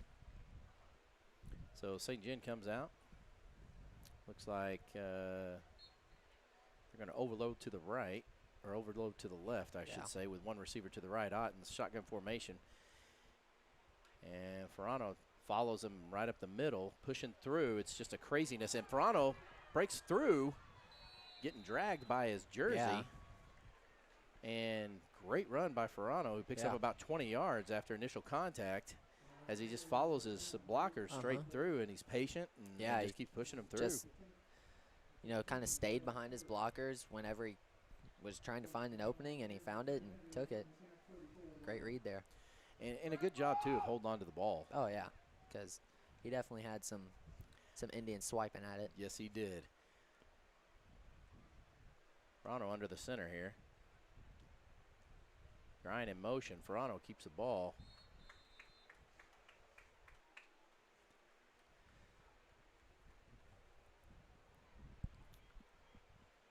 Actually, it was a little handoff to Schweigert, who gets a couple yards on that play. His grind was in motion there. So looks like St. Gen will be at the 32-yard line, 10 to go. And looks like a referee's timeout here as we have an injury on the field for Kennett, as they're going to. Looks like it'll be a cramp. And we'll be back in a moment.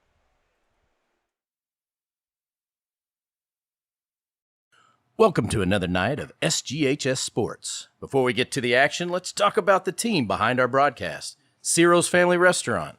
For over 30 years, this downtown St. Gen landmark has been a local favorite, known for its incredible pizza, delicious sandwiches, varietal pasta, and cool suds. Whether you're dining in, enjoying the patio, or just need a quick bite, with curbside pickup, Ciro's has you covered. They even have a great salad bar to go. Ciro's Family Restaurant, the official sponsor of the SGHS Sports Stream and Down to the Wire podcast. Grab a slice and let's get ready to cheer on the Dragons. Click on the QR code or go online to check out their updated menu at cirosrestaurant.com/menus. All right, we're back. Looks like just a little cramp there. Yeah. St. Gen lines up quick. Overload to the left. Otten's to the left. Split out. Ferrano in shotgun formation. St. Gen looks to possibly run again. And the snap. Ferrano keeps it and follows his blockers in. He decides to kick out. Nothing there. He does manage to get a couple yards, though. So it'll be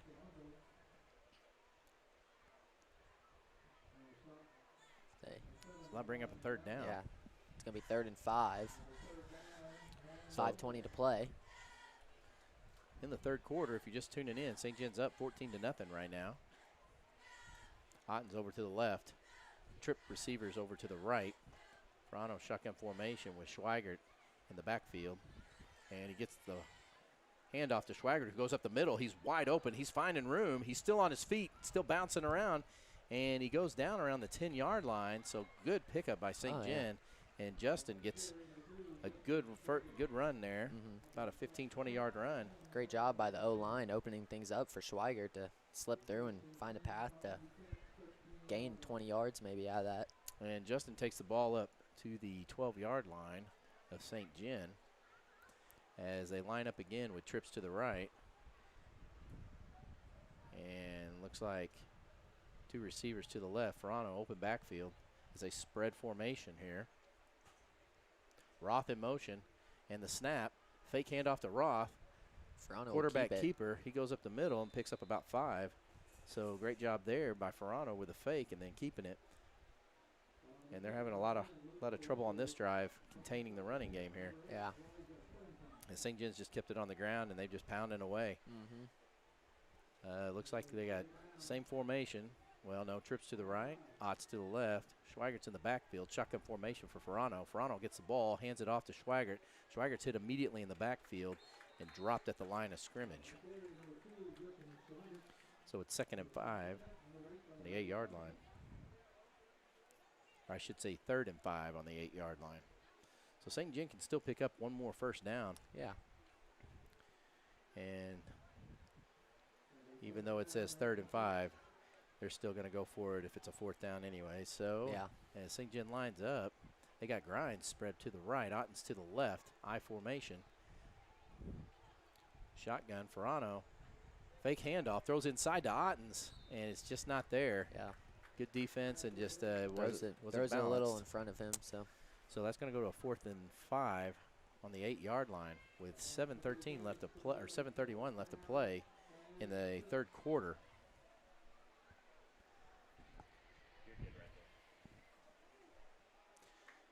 So Ottens goes spread to the right. They're going to overload to the left here. And Verano in shotgun. He keeps the ball. He's going to roll. He throws back out, and he's got Grind. Grind takes off, and he could see pay dirt. Yep, he and will. He does. Good misdirection as he goes back as they look to overload to the right, fake left, and Grind comes out and scores. So great job by St. Gen calling up that play on a fourth down. Great job by our camera girl. She got all of it. Yes. As they line up for the field goal here. So Otten lines up as St. Gen looks to try and convert.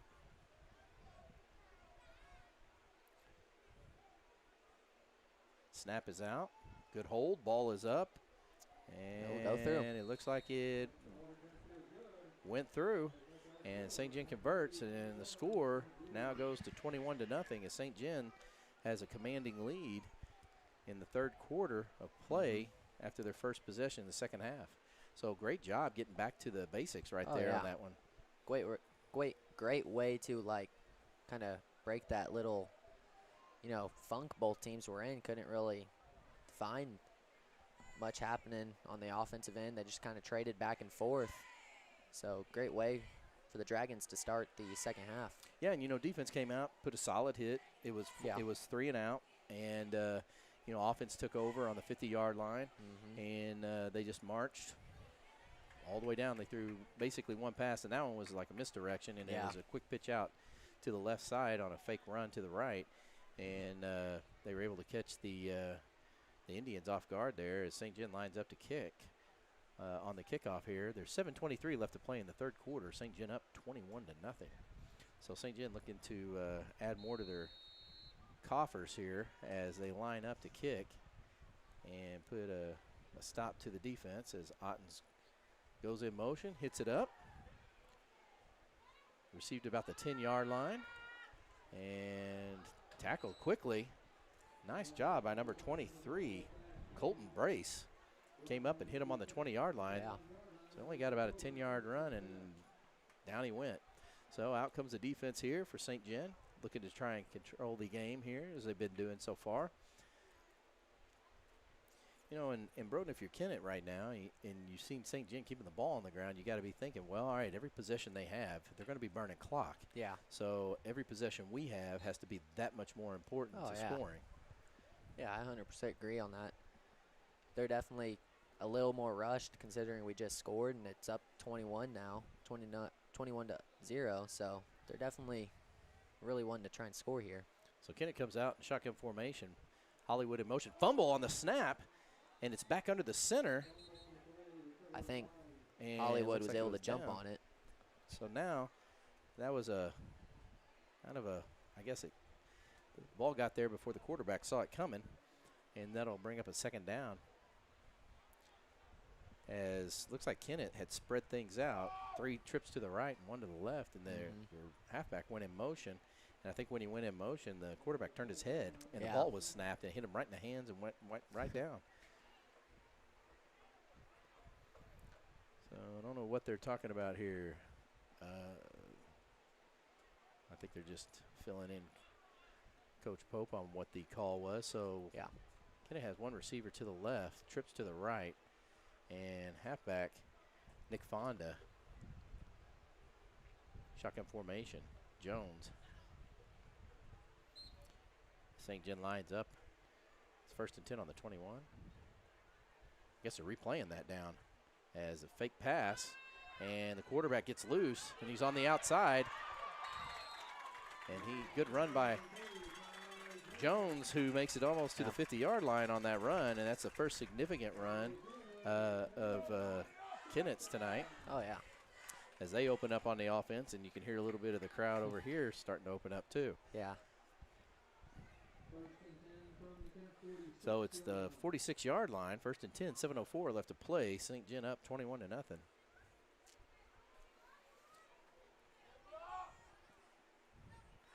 And it looks like the Indians are being consistent in their taking their time on this drive to ensure probably a score. Really.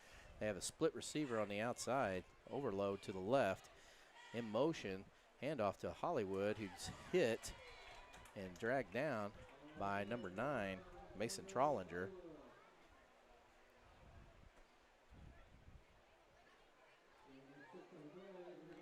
So Antonio Hollywood getting, it seems like he and Nick Fond are getting the bulk of the carries right now for the Indians, as opposed to, and he hasn't really broken out except that last run, which is Jones. Yeah. And they've thrown it a number of times, but only, I think, just the number 3. I think it's Zane Franklin. Yeah. Makes the catch. So Franklin out to the left. Jones under the center, snaps it, quick pitches out, and Trollinger drives him back in, and then he's finished off by a number of defensive players led by number 21, Drake Meyer.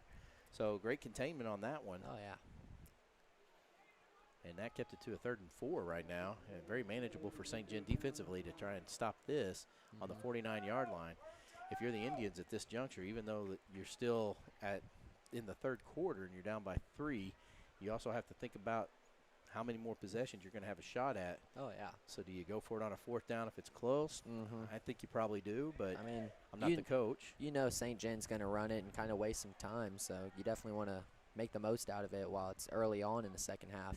Jones gets a snap, bad snap, and he is hit immediately behind and loses about a yard, and that's going to be a 4th and 4 now at this juncture. As the snap went to the other side of him, and he had to literally turn around to run with it. So I think a more consistent snap, and that probably wouldn't have happened. So it looked like a busted play. Yeah. And you could definitely see Kennett, their coach, is not too happy about that. Oh, no. So it's 4th and 7 on the 49. The clock continues to run with 5 minutes. St. Gen up by 21. We're going to see what they do here is Jones is still in. Looks like he's going to stay under the center, so there's not going to be a punt. They're going to go for it. Yeah. And they're overload to the left side. And it looks like they're going to try and get St. Gen to jump off sides and then call a timeout. Coach is furious as he throws his headset and has to burn a timeout, and that's going to hurt because, when you're down, you're trying to keep those towards the end of the game if you're going to make it a close game. Yeah, if you're going to make a comeback, you definitely want to hold them timeouts. Absolutely. And it's not like there's a big 2-minute warning that they stop the clock like they do in the NFL here. Yeah. So that's definitely something that the coach did not want to do from a strategic point of view. And you can see him chewing right now on the other side. Yeah. St. Gen, on the other hand, looking to try and stop here on this play. It's a 4th and technically 7 yards. So that's a 7 yards is pretty tough to sometimes get, especially in this situation right now. St. Gen's been putting a lot of pressure on the ball. Yeah. So with 4:42 left to play in the 3rd quarter, it's a 4th and 7, and this is a pretty important play coming up here for Kennett. If they can't convert here, St. Gen takes over on downs, and they have the ball again at the 50-yard line almost. And if they could punch that in from the 50, they will be set pretty good. Yeah, for sure.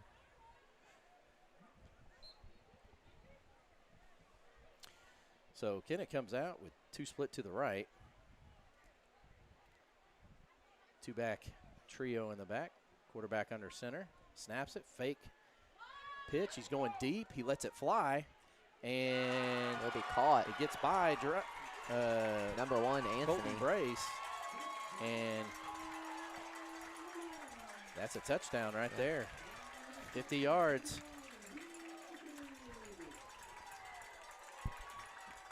As I was just thinking, this is either going to be a huge momentum breaker or gainer for Kennett. I mean, and that was a huge play for Kennett, who had a one-on-one on the outside. Colton Brace, he just got it behind him, and great pass by the quarterback. He just laid it in there as he ran on the run. And this is an interesting formation here. I'm not quite sure what's going on. It looks like something out of a NFL playbook or something. I don't even like a trick play. Is they've got the line completely overloaded to the left, the center in the middle of the field. They've got the quarterback and the running back in the backfield. And there's the hike. And looks like he's just going to try to run it in. And he scores. So That was really odd. I've never seen that before, Yeah. but neither did St. Gen. And that'll be 2 points on the board, so it's 21-8, and that could be an interesting piece of the puzzle if Kennett's looking to possibly make it close in the next 2 possessions. They don't have to worry about kicking the field goal. But keeping that in mind, too, they may not have a field goal kicker, which is why they did that. I really don't know how St. John's going to stop that because they pretty much took almost, half the people on the field and put them on one side and put the ball on the other side with just a couple people there to run it in. Well, you got a couple options out of that. The one is what they did was they kept it because we didn't overload there. The other one is to step and throw, and somebody just steps back from the line and catches the ball. All they have to do is just call themselves that they're an eligible receiver, and they catch it, and then they've got all those blockers to push in. Yeah. Oh, yeah. So there's a number of ways to stop it defensively, but you have to practice for it a lot of times. For sure. I don't think St. John was quite expecting that type of play. No, and they better watch out because if they do that, they could onside kick right here as well. So Kennett scoring on a long pass by Jones, 50 yards, and he hit pay dirt for Kennett, and they are on the board as they hit deep, and looks like it's going to be fielded by Ethan Ottens. Ottens brings it up. He's got a seam. He's looking to the outside. He's good flying. Push, and he's still going, but there's a flag thrown. I think it'll be holding on St. Gen. Probably. But Ottens takes it all the way back to St. Gen's 40. Yeah. He was speedy with it. He's quick. But not before a flag is thrown, and it's going to be holding again on St. Gen. This is maybe their 4th one tonight. Yeah, a lot of flags on St. Gen's side. So Pope's going to be talking to the boys about that. Yeah, hopefully they can clean it up, though.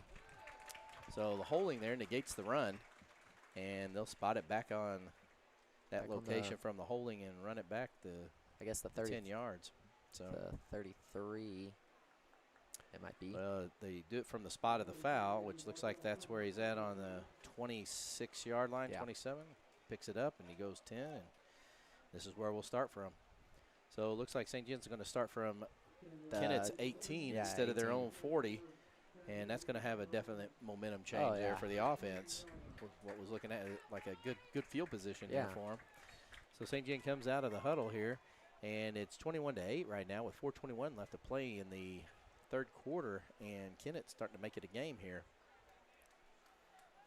St. John comes out, split receiver to the left, overload to the right, shotgun formation. Ferrano keeps the ball, tucks it and goes. He finds a seam. He's got one man to beat. He pushes him down. He could go, and he's got the outside. It's a foot race. Here he goes. Number 9 comes back in horse collars. Oh, and they're saying he steps out of bounds, and luckily he let go before that with the thing. So Ferrano on the move, heck of a play, as first handoff goes straight up the middle and takes it from the 18 all the way to where he stepped out, which is looks like the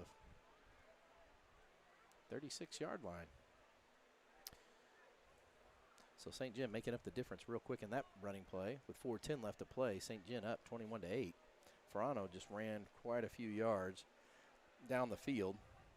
So he's got to be breathing right now pretty heavy. You got trips to the left and Ottens to the right, and another timeout call by the coach for Kennett, and he is furious to have to call that. Yeah, once again, another timeout pretty much wasted. So he's burned 2 now in the third quarter, and we haven't even got fourth quarter time play yet as he's chewing butt again. And St. John glad to take the timeout from them to recover here. As a coach, probably, this is a momentum changer. Oh, yeah. It's like if they just come back and score and put points on the board after we got 8, it's like we're right back where we started. Oh, yeah. And, you can't go forward if you're taking 2 steps back. And for sure, yeah. Sorry about that last one. The cheerleader was falling off the pyramid, and I thought she was going to hit the ground. But with 4:10 left to play in the third quarter, St. John has great field position. It's 1st and 10. Oh, yeah. And, that timeout, honestly, that benefited their quarterback because Ferrano just had that huge run. Yeah. So he's out of gas for a moment. Yeah, it definitely helped him a lot. It's like we got Bug Utopia up here. Yeah, they're flying all around.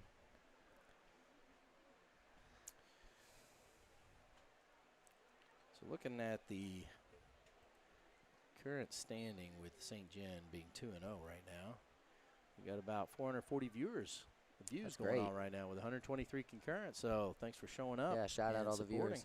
Absolutely. And St. Gen comes out of the huddle and the timeout. They got trips to the left, Otts to the right. Schweigert's in the backfield. Ferrano, shotgun formation. Tries to get him to jump. St. Gen looking to get the call here as they line up. Ferrano takes a snap and hands off to Schweigert, who goes up the middle, still on his feet, still going, Finding slips some a room. tackle. Yeah. Man. Comes down awkwardly. Yeah, he was pulled from behind And on his legs. he's going to and stay down. He is going to on lay the down ground. on that one. That was not a good tackle for him. Yeah. And there's going to be an injury timeout right now for St. Gen as he was going down. Looks like somebody was on his legs, but then Yeah. somebody was pulling on his jersey, Someone- and he was going backwards and forwards, weight going forwards, everything else backwards. So Yeah. I don't know if that's a knee injury possibly. Oh, it definitely looked like one.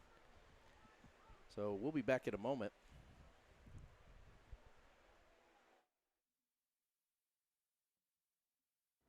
You're watching the SGHS Sports Stream, brought to you by Ciro's Family Restaurant. For over 30 years, Ciro's has been serving the best pizza, pasta, and suds in Ste. Genevieve. Grab a table, sit outside, or pre-order for curbside pickup. Ciro's Family Restaurant, downtown, St. Jen's oldest family restaurant and a proud sponsor of SGHS Sports. Click on the QR code or go online to check out their updated menu at cirosrestaurant.com/menus. You're watching the SGHS Sports Stream.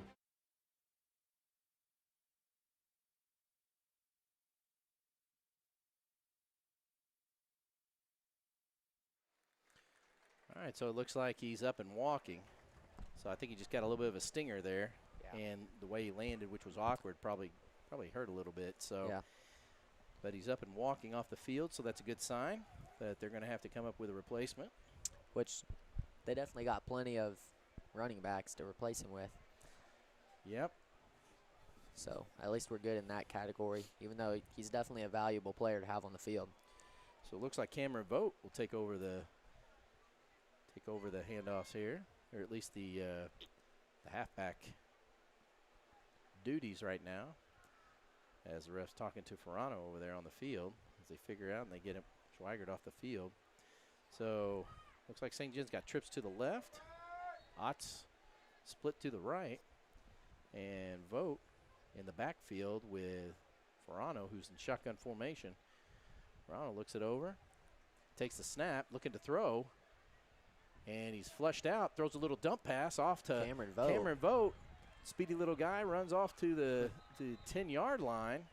So a nice little dump there as Vogt wiggles his way up to the 10, as they probably weren't expecting them to throw to the person replacing the halfback just like that. So good call for that.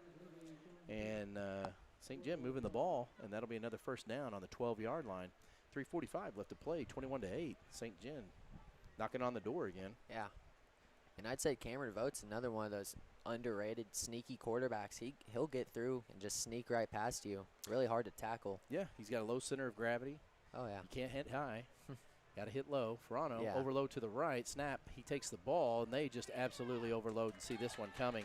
And so good defensive adjustment by Kennett on that one, seeing the play, and they themselves overload, which if you see that again, wouldn't surprise me if they took a shot to Ott out in the middle, because he's all by himself on a one-on-one. His defensive player's playing off a lot, so he's giving him a lot of respect. And that's just a quick hitch. And that's how they were also able to convert the second touchdown, was off him. Mm-hmm. So St. Gen lines up the same way this time. Overload to the right, and it is a one-on-one in the outfield. Ferrano takes a snap, follows his blockers in, goes up the middle, and picks up about 3 or 4 yards. So a little positive movement there towards the goal line. And with 2:35 left to play. It's going to be 3rd and 8. 3rd and 8. As Schweigert comes back in for Cameron Vogt. St. Gen can still get the first down here. Yeah. Once again, Houghton's out alone by himself. Overload to the right. Bad snap. Verano picks it up. Looking to pass. He's going to get flushed out of the pocket. He's going to the left. Looking for somebody. Otts is there. Hits him in the hands and bounces out. And unfortunate missed opportunity there. That's going to bring up a 4th down. Kind of gets hit right as he's trying to catch it. A little awkward there to try and catch the ball.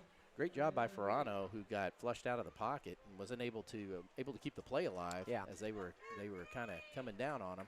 Was able to get the ball off and give at least the team a chance for some positive yardage here. Yeah. St. Gen looking for a big play. Only 8 yards to go for the first down, 10 for a TD as it's 4th down. Showtime. Looks like doubles to the right, doubles to the left. Halfback in the backfield, shotgun formation. And Kennett's going to burn their 3rd timeout. And Kennett burns their 3rd and final timeout this quarter. As the coach can see, this is a very important possession because it's 2 minutes and 5 seconds. If he can stop defensively a first down right now, and they take over and he scores, he's got all the 4th quarter, most of the 4th quarter to still tie the game up or actually go ahead. Got some life left. Convert it. Yeah. So St. Gen right now, if they can just looking to contain if they can get a first lead, down, if they can get a first down, they got a good shot at scoring with 2 yards in between them and the goal line and 4 fresh downs. And if they do that, that'll be enough probably to run the clock out on the possessions that they're going to get, providing that Kennett doesn't just do some turn and burn, down the field like they did on that last possession. Maybe just sending Hail Marys all over the place. Might convert one. And that's basically what you're going to have to do is open the playbook up. When you're down like this. It's possible, though. So. It's definitely possible. St. Gen's definitely have to lock in. We saw we saw Buffalo do it against against the Ravens, so why not? We'll see if Kennett can stop St. Gen here. So St. Gen comes out of the huddle, 4th, and it's a long 8 here. Yeah. And let's see what they dial up as they go. It's like they split receivers on both sides. Schweigert in the backfield with Verano. Verano in shotgun position. Roth in motion. Goes to trips to the side. Verano moves to the left to throw. He throws it. He's got a guy open. It's Grind, but he overshoots him in the end zone. And that'll be a turnover on downs. So hats off to the Kennett Indians for containing that on the 4th down as St. Gen pushed back down the field there. But St. Gen comes up with snake eyes. So looks like they take over. So they take over on the 11-yard line. St. Gen up 21-8. This game is by no means over as Kennett has a lifeline right now, although thanks to their defense, as they go trips to the right, single receiver to the left. Number 4, Nick Fonda, the running back in the backfield. Jones, the quarterback, in shotgun formation, takes the snap. He's going to keep it, and he goes in the middle. Paul Taylor brings him down. Gets about 4 or 5 yards, and looked like a little extracurricular on the outside half with Schweigert, and looks like number 88, Antonio Flakes, the tight end for the Indians. And they're going to give Schweigert a little time to cool down. And so St. Gen brings up a 2nd and 7. Indians have the ball on the 14-yard line. Trips to the right. Looks like Nick Fonda, the halfback, in the backfield with Jones. One receiver to the left. Shotgun formation. He sends halfback in motion and throws it to the tight end on the inside. He's got a blocker, and what a save there by number 5, Max Krupe, who makes a tackle because let me tell you, number 3, Zane Franklin, was off to the races. Oh, yeah. And he had an open lane. Absolutely. So good play call by the Indians on that one to get him a first down and some movement and a little bit of breathing room. And looks like they're going to be moving the ball here in the first down. It's now on the 27-yard line with 53 seconds left to go as the clock goes. 21-8, St. Gen up as they go into trips to the right, one to the left. They're going to stay in the same formation. And little quick pitch outside to number 12. Alex Bosler. Cad Cunningham. Bosler will wrap him up. Bosler. And looks like Paul Taylor are not fooled by that as the duo makes the tackle, and that's a loss of yardage on that play. So great job by the defensive front there. Yeah.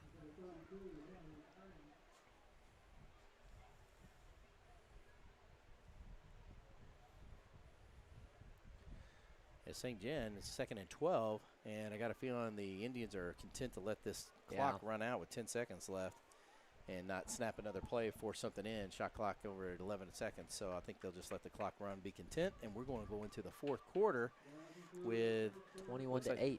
The Indians going to take the ball back on the 25 to start the fourth quarter. They're down by 2 scores. St. Gen up 21-8 as we go into the final stretch of the game, and we'll be back in a moment.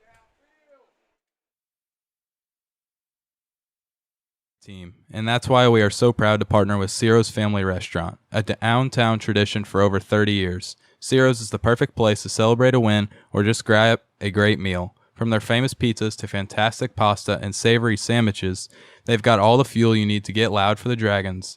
Dine in, outdoor seating, or curbside pickup, however you want it. Ciro's delivers. Ciro's Family Restaurant, our sponsor and your spot for great food. Click on the QR code or go online to check out their updated menu at cirosrestaurant.com/menus.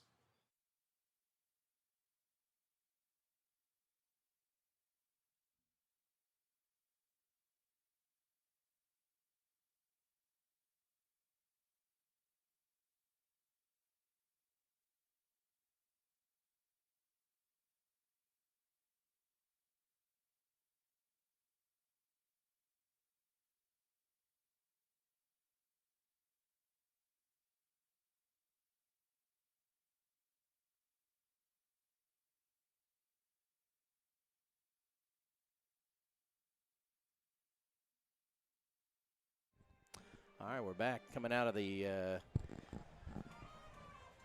timeout between quarters here as the Indians come out of the huddle looking to try and continue to mush the ball and close the gap here with St. Gen.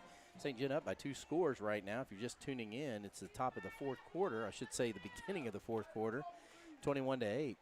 It is 2nd and 12, and the snap goes to Jones. Jones looks to throw. He throws back to the running back. There's a fumble. I don't know if it was an actual catch. Yeah, I couldn't quite see it.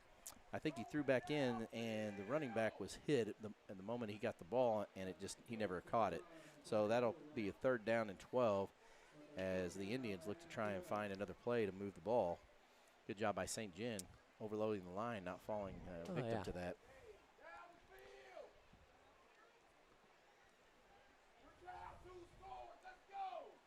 So you can hear the fans Getting a little rowdy. Their displeasure Yeah. out there as Kennett puts 3 wide to the right and 1 receiver to the left. Single backfield, shotgun formation. Jones takes the ball. He looks to throw. He drops back. He's pressured. He's going to step up, and he's going to run. Look to run it. This time he's wide open. He's hit a little, and he almost gets the first down as he's probably about a yard short. Yeah.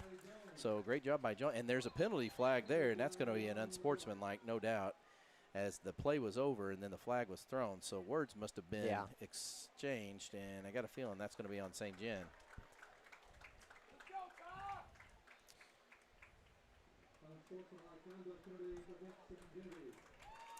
So St. Gen losing their cool, mouthing off, and gives them probably the first down, I would say, after the unsportsmanlike. We're going to see what happens here. And so they do. Coach is told who it was and why it happened, and they're going to place the ball, and that's a 15-yard penalty. Pretty foolish considering it comes down to a 3rd and 1 versus now a 1st down and 50-yard line. So St. Gen, once again, shooting themselves in the foot there as the defense has to roll back to the 50-yard line. So 10:58 left to play. 1st and 10 on the 49-yard line as now Kennett's moving the ball. Looking to try and close the gap here as they're down by 2 scores. Kennett loads up close formation. Quarterback underneath. Fake. Have some rushers coming at him. Spins out to the side and throws out, and it was a great play. Took a while to develop. Yeah. As the receiver from the other side had to run across the field. Quarterback Jones gave himself some space there as he fakes the pitch, runs to the right, throws to the right, on the throw, and it just kind of sails out of bounds, and the ball was uncatchable. Great job by St. Gen defense to, rush him and not let him sit back there and make a good throw. Yeah, and I think they could have made a play on the ball possibly had it been inbounds. Yeah. But that brings up a second down now, so it's 2nd and 10 on the 49. St. Gen up 21-8. And the clock, 10:32 in the fourth quarter, is not their friend for the moment as they're trying to conserve time.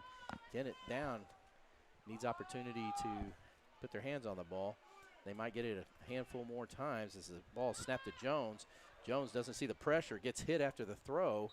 Good pressure on the quarterback, and he's down. There was no flag thrown on that play, so it was a clean hit. And that'll be a 3rd down as Jones, the starting quarterback, goes down as he was hit right in the numbers on the throw. Throw kind of sailed off. They help Jones up, and he walks it off. But if they call a timeout, which looks like they probably did, and I think that when you call a timeout on an injury, he has to sit out one play. Yeah, looks like he will. So that's going to change the dynamic here for St. Gen as it's 3rd and 10 on the 49. They can't afford too many of that. So it looks like another quarterback's going to have to come out and handle at least one snap.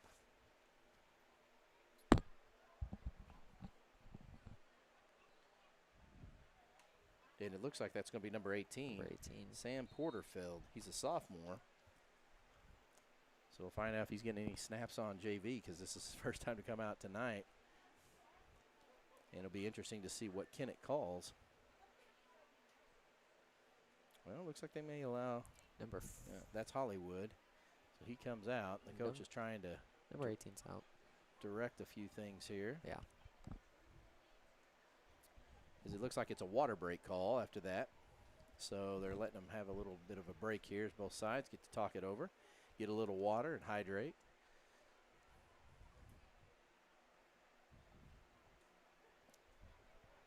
So if you're just tuning in or you're out there listening, we will go or travel to Potosi next week as we face the Trojans. St. Gen has a nice history of playing them. We're looking to try and probably broadcast that evening. So if you want to listen and you haven't subscribed yet, subscribe down on that little button underneath in your YouTube, and you'll get full access and notification. We should try to start about 6:30, throw our podcast out there in advance, and play as much of it as we can. But if you missed it or you want to listen to more of it, just go to sgdragons.org, click on Sports Stream, SGHS Sports Stream on the high school page, and that'll take you straight to the podcast. So they come out of the water break, 10:26. It's 3rd and 10 here with a new quarterback in, at least for one play. And they go in motion. He's just going to hand off, and he fumbles it, and the ball is loose, and I have no idea who has that. St. Gen looks like they were able to attempt to get on it pretty well. So lucky break there by Kennett as they come up with the ball, but the poor soul who got it looked like he got crushed in the process. Yeah. As he's looking to try and get up. And he gets up slowly. And that would be number 5, Antonio Hollywood. So he squeezes in there and is able to procure the ball. Looks like he might try from the come turnover, out. But that's going to bring up a 4th down. Yeah.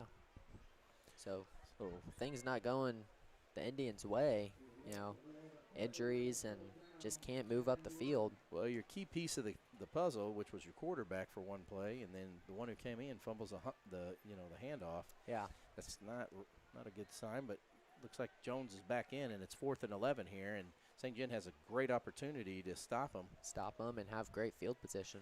So they go 2 receivers to the right, 1 to the left, halfback in the back. Jones in the shotgun formation. He takes the ball, rolls to the right, throws off, completes the pass, and Grind isn't able to bring him down, and he's off to the races, and he's going to score on a missed tackle by Grind, and here comes the Indians.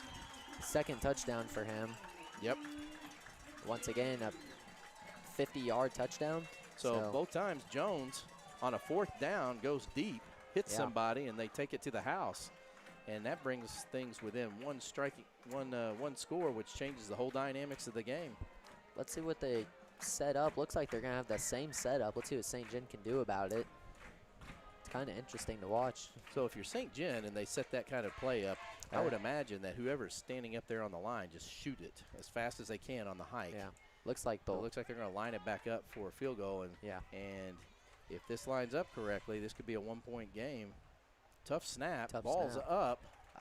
And it's good. He kicks it through. And looks like the Indians are only down by 6 now as they trail.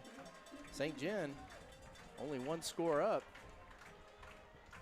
has let them back in the game in the second half.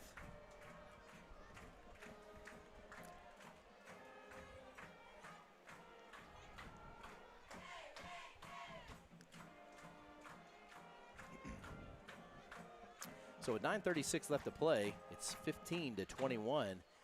Kennett trails by 6 as the Dragons line up to receive the kick. And don't let them fool you. They could try to onside kick this, do a little razzle-dazzle here. Yeah. Who knows? But keep in mind, Kennett is out of timeouts. So St. Gen, on possession alone, if they can control the ball, has a much better opportunity of winning the game. But they definitely have let the Indians back in here on a couple of missed tackles and fourth down plays, penalties. It's got to be a little frustrating, but humbling, and that's important. Yes, very. So as we go to the fourth quarter, we're going to see who's got what left in the tank with 9:36 left to play, and Kennett kicks one deep. So we're going deep to Ottens. Ottens takes the ball. He's trying to look for the spot. He gets hit. He's going to make it back to the 35-yard line, and that's where the Dragons are going to take the ball. Dragons got to go about 60, 65 yards, somewhere in that neighborhood, in order to score here on this possession. And in the process, if they can wind the clock down, they could probably close this one out. But they got to absolutely score on this one. Yeah. So St. Gen lining up here. And looks like the Indians breathing new life into the game. As St. Gen lines up, overload to the left. Otten split out to the left, in motion, hands off to Roth. Roth takes it, gets about 2 yards. Not able to follow the blockers all the way out. Yeah. Takes it inside instead of out, and that'll bring up a second down.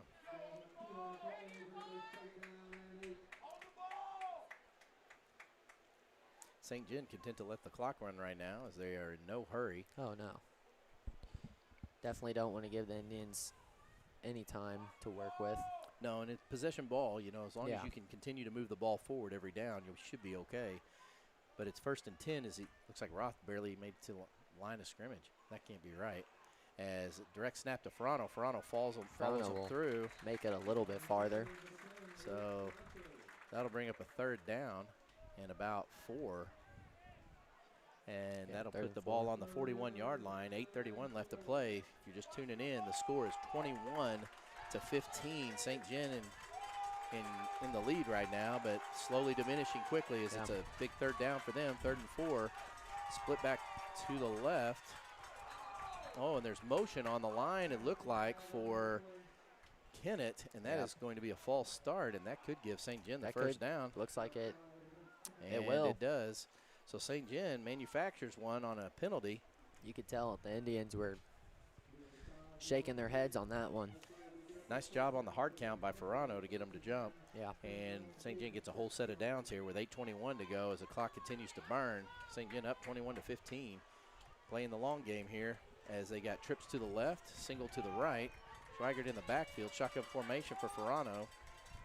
Ferrano takes a snap, hands it off to Schweigert. Schweigert finds a gap, gets about 3 yards, and lots of flags. Linen all over the field. So as they try to pick up and do their laundry, it's 8:01 left to play, and we're going to find out what this penalty is. It's definitely on St. Gen, or at least he was moving towards St. Gen. Face mask against the defense, Kennett. So that's going to be a 15-yard penalty. Back-to-back penalties. Wow, that's a huge one, too. Kennett. Could be a backbreaker. Yeah. Definitely looks like they're starting to get frustrated with that. Absolutely. So the refs are pretty much just letting St. Gen walk up the field here. So St. Gen manufacturing another first down via the face mask, and that's going to put it 8:01, 1st and 10 on the 35-yard line. And Looks like it's 21-15 if you're just tuning in. St. Gen on top, trying to run the clock here as Kennett is out of timeout. St. Gen with 2 receivers to the right. And Little in around fake to pitch. Grind. Grind finds the hole. He's still running. He's still on his feet. He's in the secondary. And that's going to be a first down. Yeah, as a Grind. little misdirection to the running back who's in motion. Able to go about 20 yards there. Gives St. Gen a good crawl down the field. So St. Gen starting to try to push a little bit. So that's 3 first downs in a row for them as they take the ball on the 20-yard line. And there's 7:47 left to play. St. Gen looking to try and punch the ball in and kind of punch their ticket. Yeah. So trips to the right, Otts to the left. Schweigert's going to be in the backfield. Shotgun formation for Ferrano as Ferrano gets the ball. Fake handoff. He keeps it. He's going to take it and run. Moves inside. Picks up about 5 or 6 yards. So good run by Ferrano. Nice job picking the ball up and slowly getting closer. And keeping the clock running. Oh, yeah.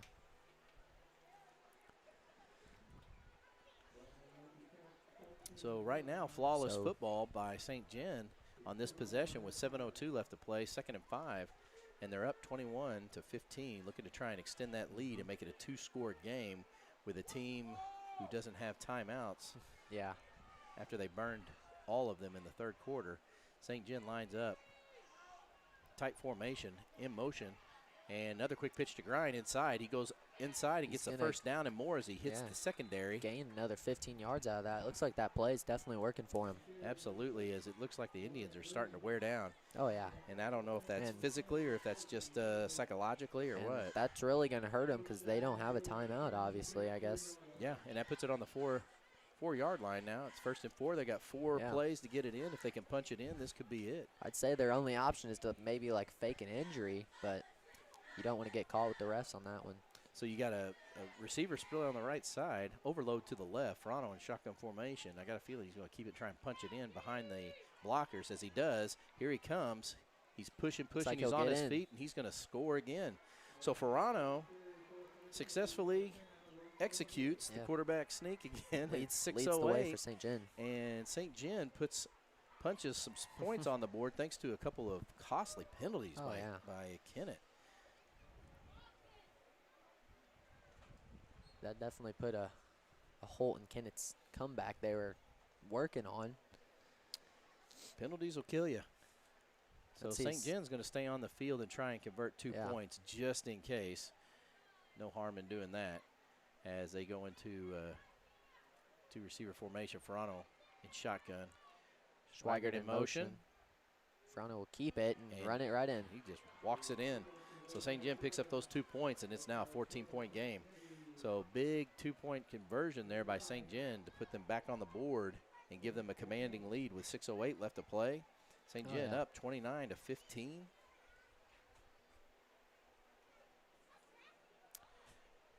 And they'll line up the score. We'll be back in a moment. Brought to you by Ciro's Family Restaurant. For over 30 years, Ciro's has been serving the best pizza, pasta, and suds in Ste. Genevieve. Grab a table, sit outside, or pre-order for curbside pickup. Ciro's Family Restaurant, downtown, St. Gen's oldest family restaurant and a proud sponsor of SGHS Sports. Click on the QR code or go online to check out their updated menu at cirosrestaurant.com/menus. All right, so with 6:08 left to play here, St. Gen getting ready to kick it off after they just scored Luke Ferranto. Ottens kicks it off. The Indians will. Antonio Hollywood with the ball. He tries to bring it up, hit hard by a bunch of St. Gen. Still on his feet, but he's not going to be able to go any further. So he finishes at the 20-yard line. St. Gen's defense comes out again, try and put a stop to him. So time is not on their side as the clock will continue to run. St. Gen more than happy to allow it. Yeah. And if the defense can kind of put a stop to them or make them work hard to get this one, I mean, there's not going to be much time on the clock when St. John gets the ball back, even if they go down the field and score. But if you're the Indians, you're going to have to open it up, right? Oh, yeah. I mean, you're just going to have to throw it constantly. Throw it, looking to go downfield. I mean, their 2 touchdowns have been 50-yarders, throwing, just going all the way. So. And their quarterback, Ty Jones, has an arm. Oh, yeah. And he looks to throw as he falls back. Quick hitch rushed to number 3, but nothing there. Great job by number 23, Colton Brace, who sniffs that out and tackles immediately. They'll bring up a second down. So St. John up by 14 right now as the clock continues to run. No timeouts on Kennett's side. Looks like it's going as to be they're taking their time to get the play in. Yeah. Which has got to be frustrating, I guess, maybe for the coach. But I know as a fan, I would be very frustrated. It's like, hurry up offense at this juncture. Definitely don't want to waste too much time with 5:20 only being left.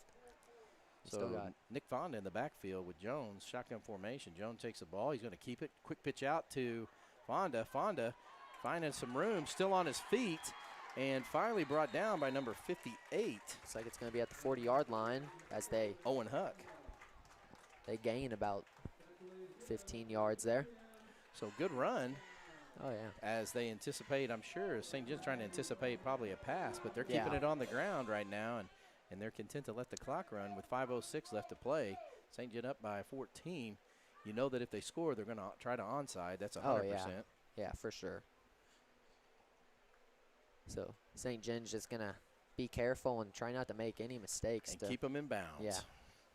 So St. John lines up, one receiver to the right, trips to the right, one to the left. Halfback in the backfield, shotgun formation. Jones gets the ball. He looks to throw, looks back. He fumbles the ball as he goes to throw. It falls out of his hand, and St. John falls on Jones as he falls on the ball. And that's going to bring up a second down and long as he lost about 5 yards on that play, 5 or 6 yards actually. Once again, another Kennett mistake kind of bites him in the butt there and makes it a lot harder to go forward. Makes it a lot, yeah. And that's another possession wasted, time clock wasted there. So yeah, as the clock continues to pour. And so do the hopes of the Kennett crowd as it's 4:32 and it's 29-15. It's 2nd and 19, so that was almost a 10-yard loss on that misfire by them. They got spread formation, shotgun. Jones goes to hand off, and he does, and just tackled immediately in the backfield by Paul Taylor and number 21, Drake Meyer. St. John bringing it to him after they were starting to get frustrated there. And settled back in, was able to score, and now they're pretty much not letting them go anywhere and stopping them. Well, we're getting up onto no return as it's 3rd and 23 with 3:53 left to play. I'm sure he's got to unleash a cannon here or something. Yeah, there's got to be at least 2 bombs here at least, and if there's not, 4th down is going to be. Looks like all the receivers are lined up, ready to go. Jones takes a snap, drops back, steps up. He's going to run it. Flushed. He's going to get some yardage here. Krupe's there. He's getting back almost to the original line of scrimmage, so that's going to leave up a 4th and 10. And I don't think he got out of bounds. Nope. Once again, though, number 5, Max Krupe, was able to stop him at the 42-yard line. So nice job by Krupe coming up and making the stop there, one-on-one, keeping him contained and in bounds as the clock continues to roll with 3:10 left to play. St. John players switching out a few here as you can start to see a little fatigue on some of them who play both ways right now. And still a lot of time taking to call in a play here for Kennett as this is a 4th down. So this could be the game right here for Kennett if they don't convert. Kennett comes out with trips to the left, and there's going to be a delay a game. That's going to be another penalty, so you're going to tack another 5 yards on to Kennett for taking too much time. As our camera girl is doing a jig and a dance from all these bugs flying everywhere. Yeah, but at least she's not moving the camera, and that's what matters at home. Great for the viewers. I bet they're having a good time. 2:43 left to play. It's 29-15, 4th and 15 right now. So big 4th and forever. Oh, yeah. But they've converted 2 4th downs that have been long and taken it to the house. So we're about to see what they come up with here as they come out with spread formation.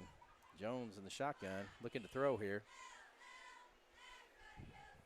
Jones, bad snap off his head. He catches it. He's going to step up, but nice job by Calais as he comes up and catches him from behind. Yeah. And that's probably a sack, I believe, because even though he stepped up, he never got back to the line of scrimmage. Yeah.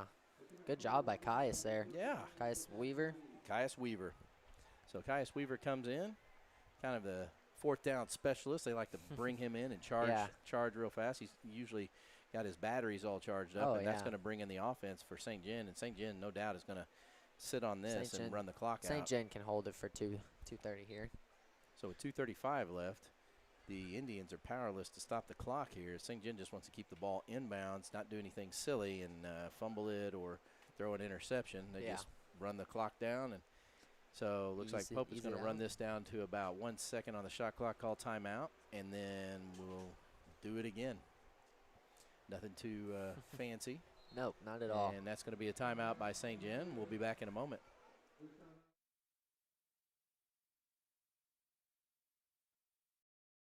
It takes a community to build a great team, and that's why we are so proud to partner with Ciro's Family Restaurant, a downtown tradition for over 30 years. Ciro's is the perfect place to celebrate a win or just grab a great meal. From their famous pizzas to fantastic pasta and savory sandwiches, they've got all the fuel you need to get loud for the Dragons.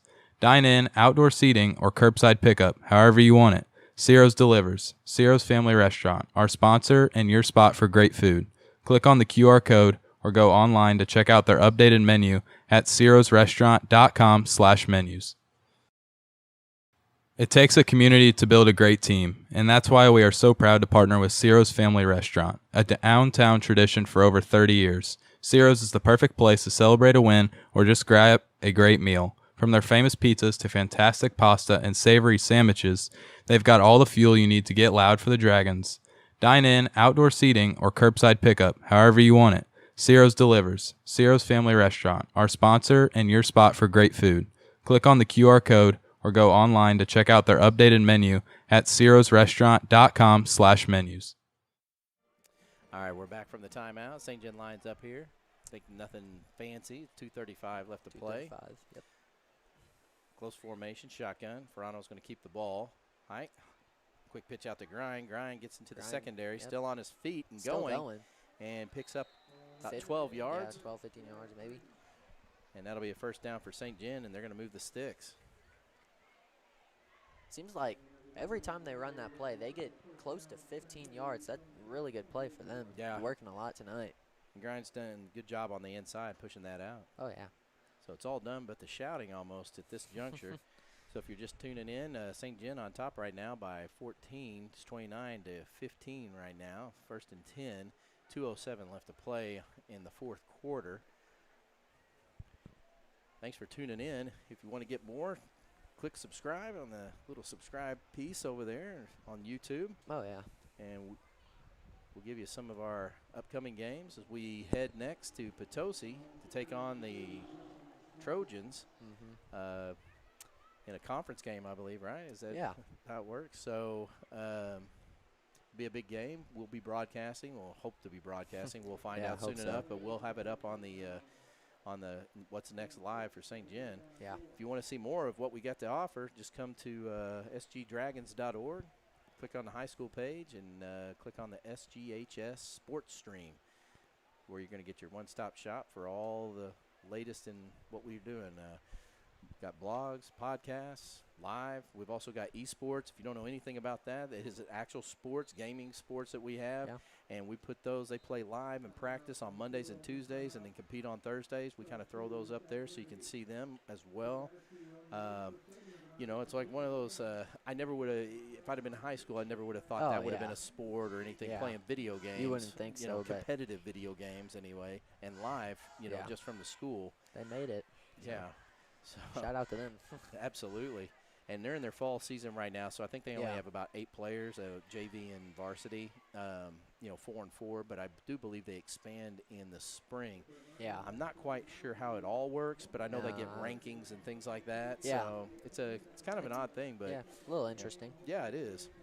And then shout out to some of our sports teams right now is I believe our volleyball team's only lost one game right now as they won their last one against Herky, and the girls golf just won their third win in their third tournament. So the girls are doing fairly well, and they're off to a fantastic start. They're not, hats off to Coach McDaniel for working them in really well, and Coach Bosler for the volleyball. And that'll be down by St. Gen as they try to run the clock with 1:04. Yeah. Cross country, I believe, has a meet this Saturday as well. So if you're just tuning in, there's only 55 seconds left. It's 29-15, and St. Gen leads. No timeout. Kennett can't stop the clock. It's all done but like we said, the shouting. And so as both teams kind of let the clock wind down, and it looks like the folks around here are packing up, we're going to probably do the same. We appreciate you for checking in. Broden, good night tonight, man. Yeah, I appreciate you coming out and doing this. And, we had to deal with the monsoon of bugs here and a little bit of the heat. But I think we're always dealing with that, though. So yeah, it's no different at home, right? Yeah. Not like there's air conditioning in ours. All right, so thank you to all the viewers. Final score tonight is going to be 29-15. St. Gen's going to come away with a win that's going to put them to 3-0, and the Kennett Indians are going to go to 1-2. We'll see you next week at Potosi as we go on to take the Trojans at about 7 o'clock. We'll start the program about 6:30, 6:35. Tune in, listen to our latest broadcast or our podcast, and we hope you join us. Oh, yeah. Have a good night.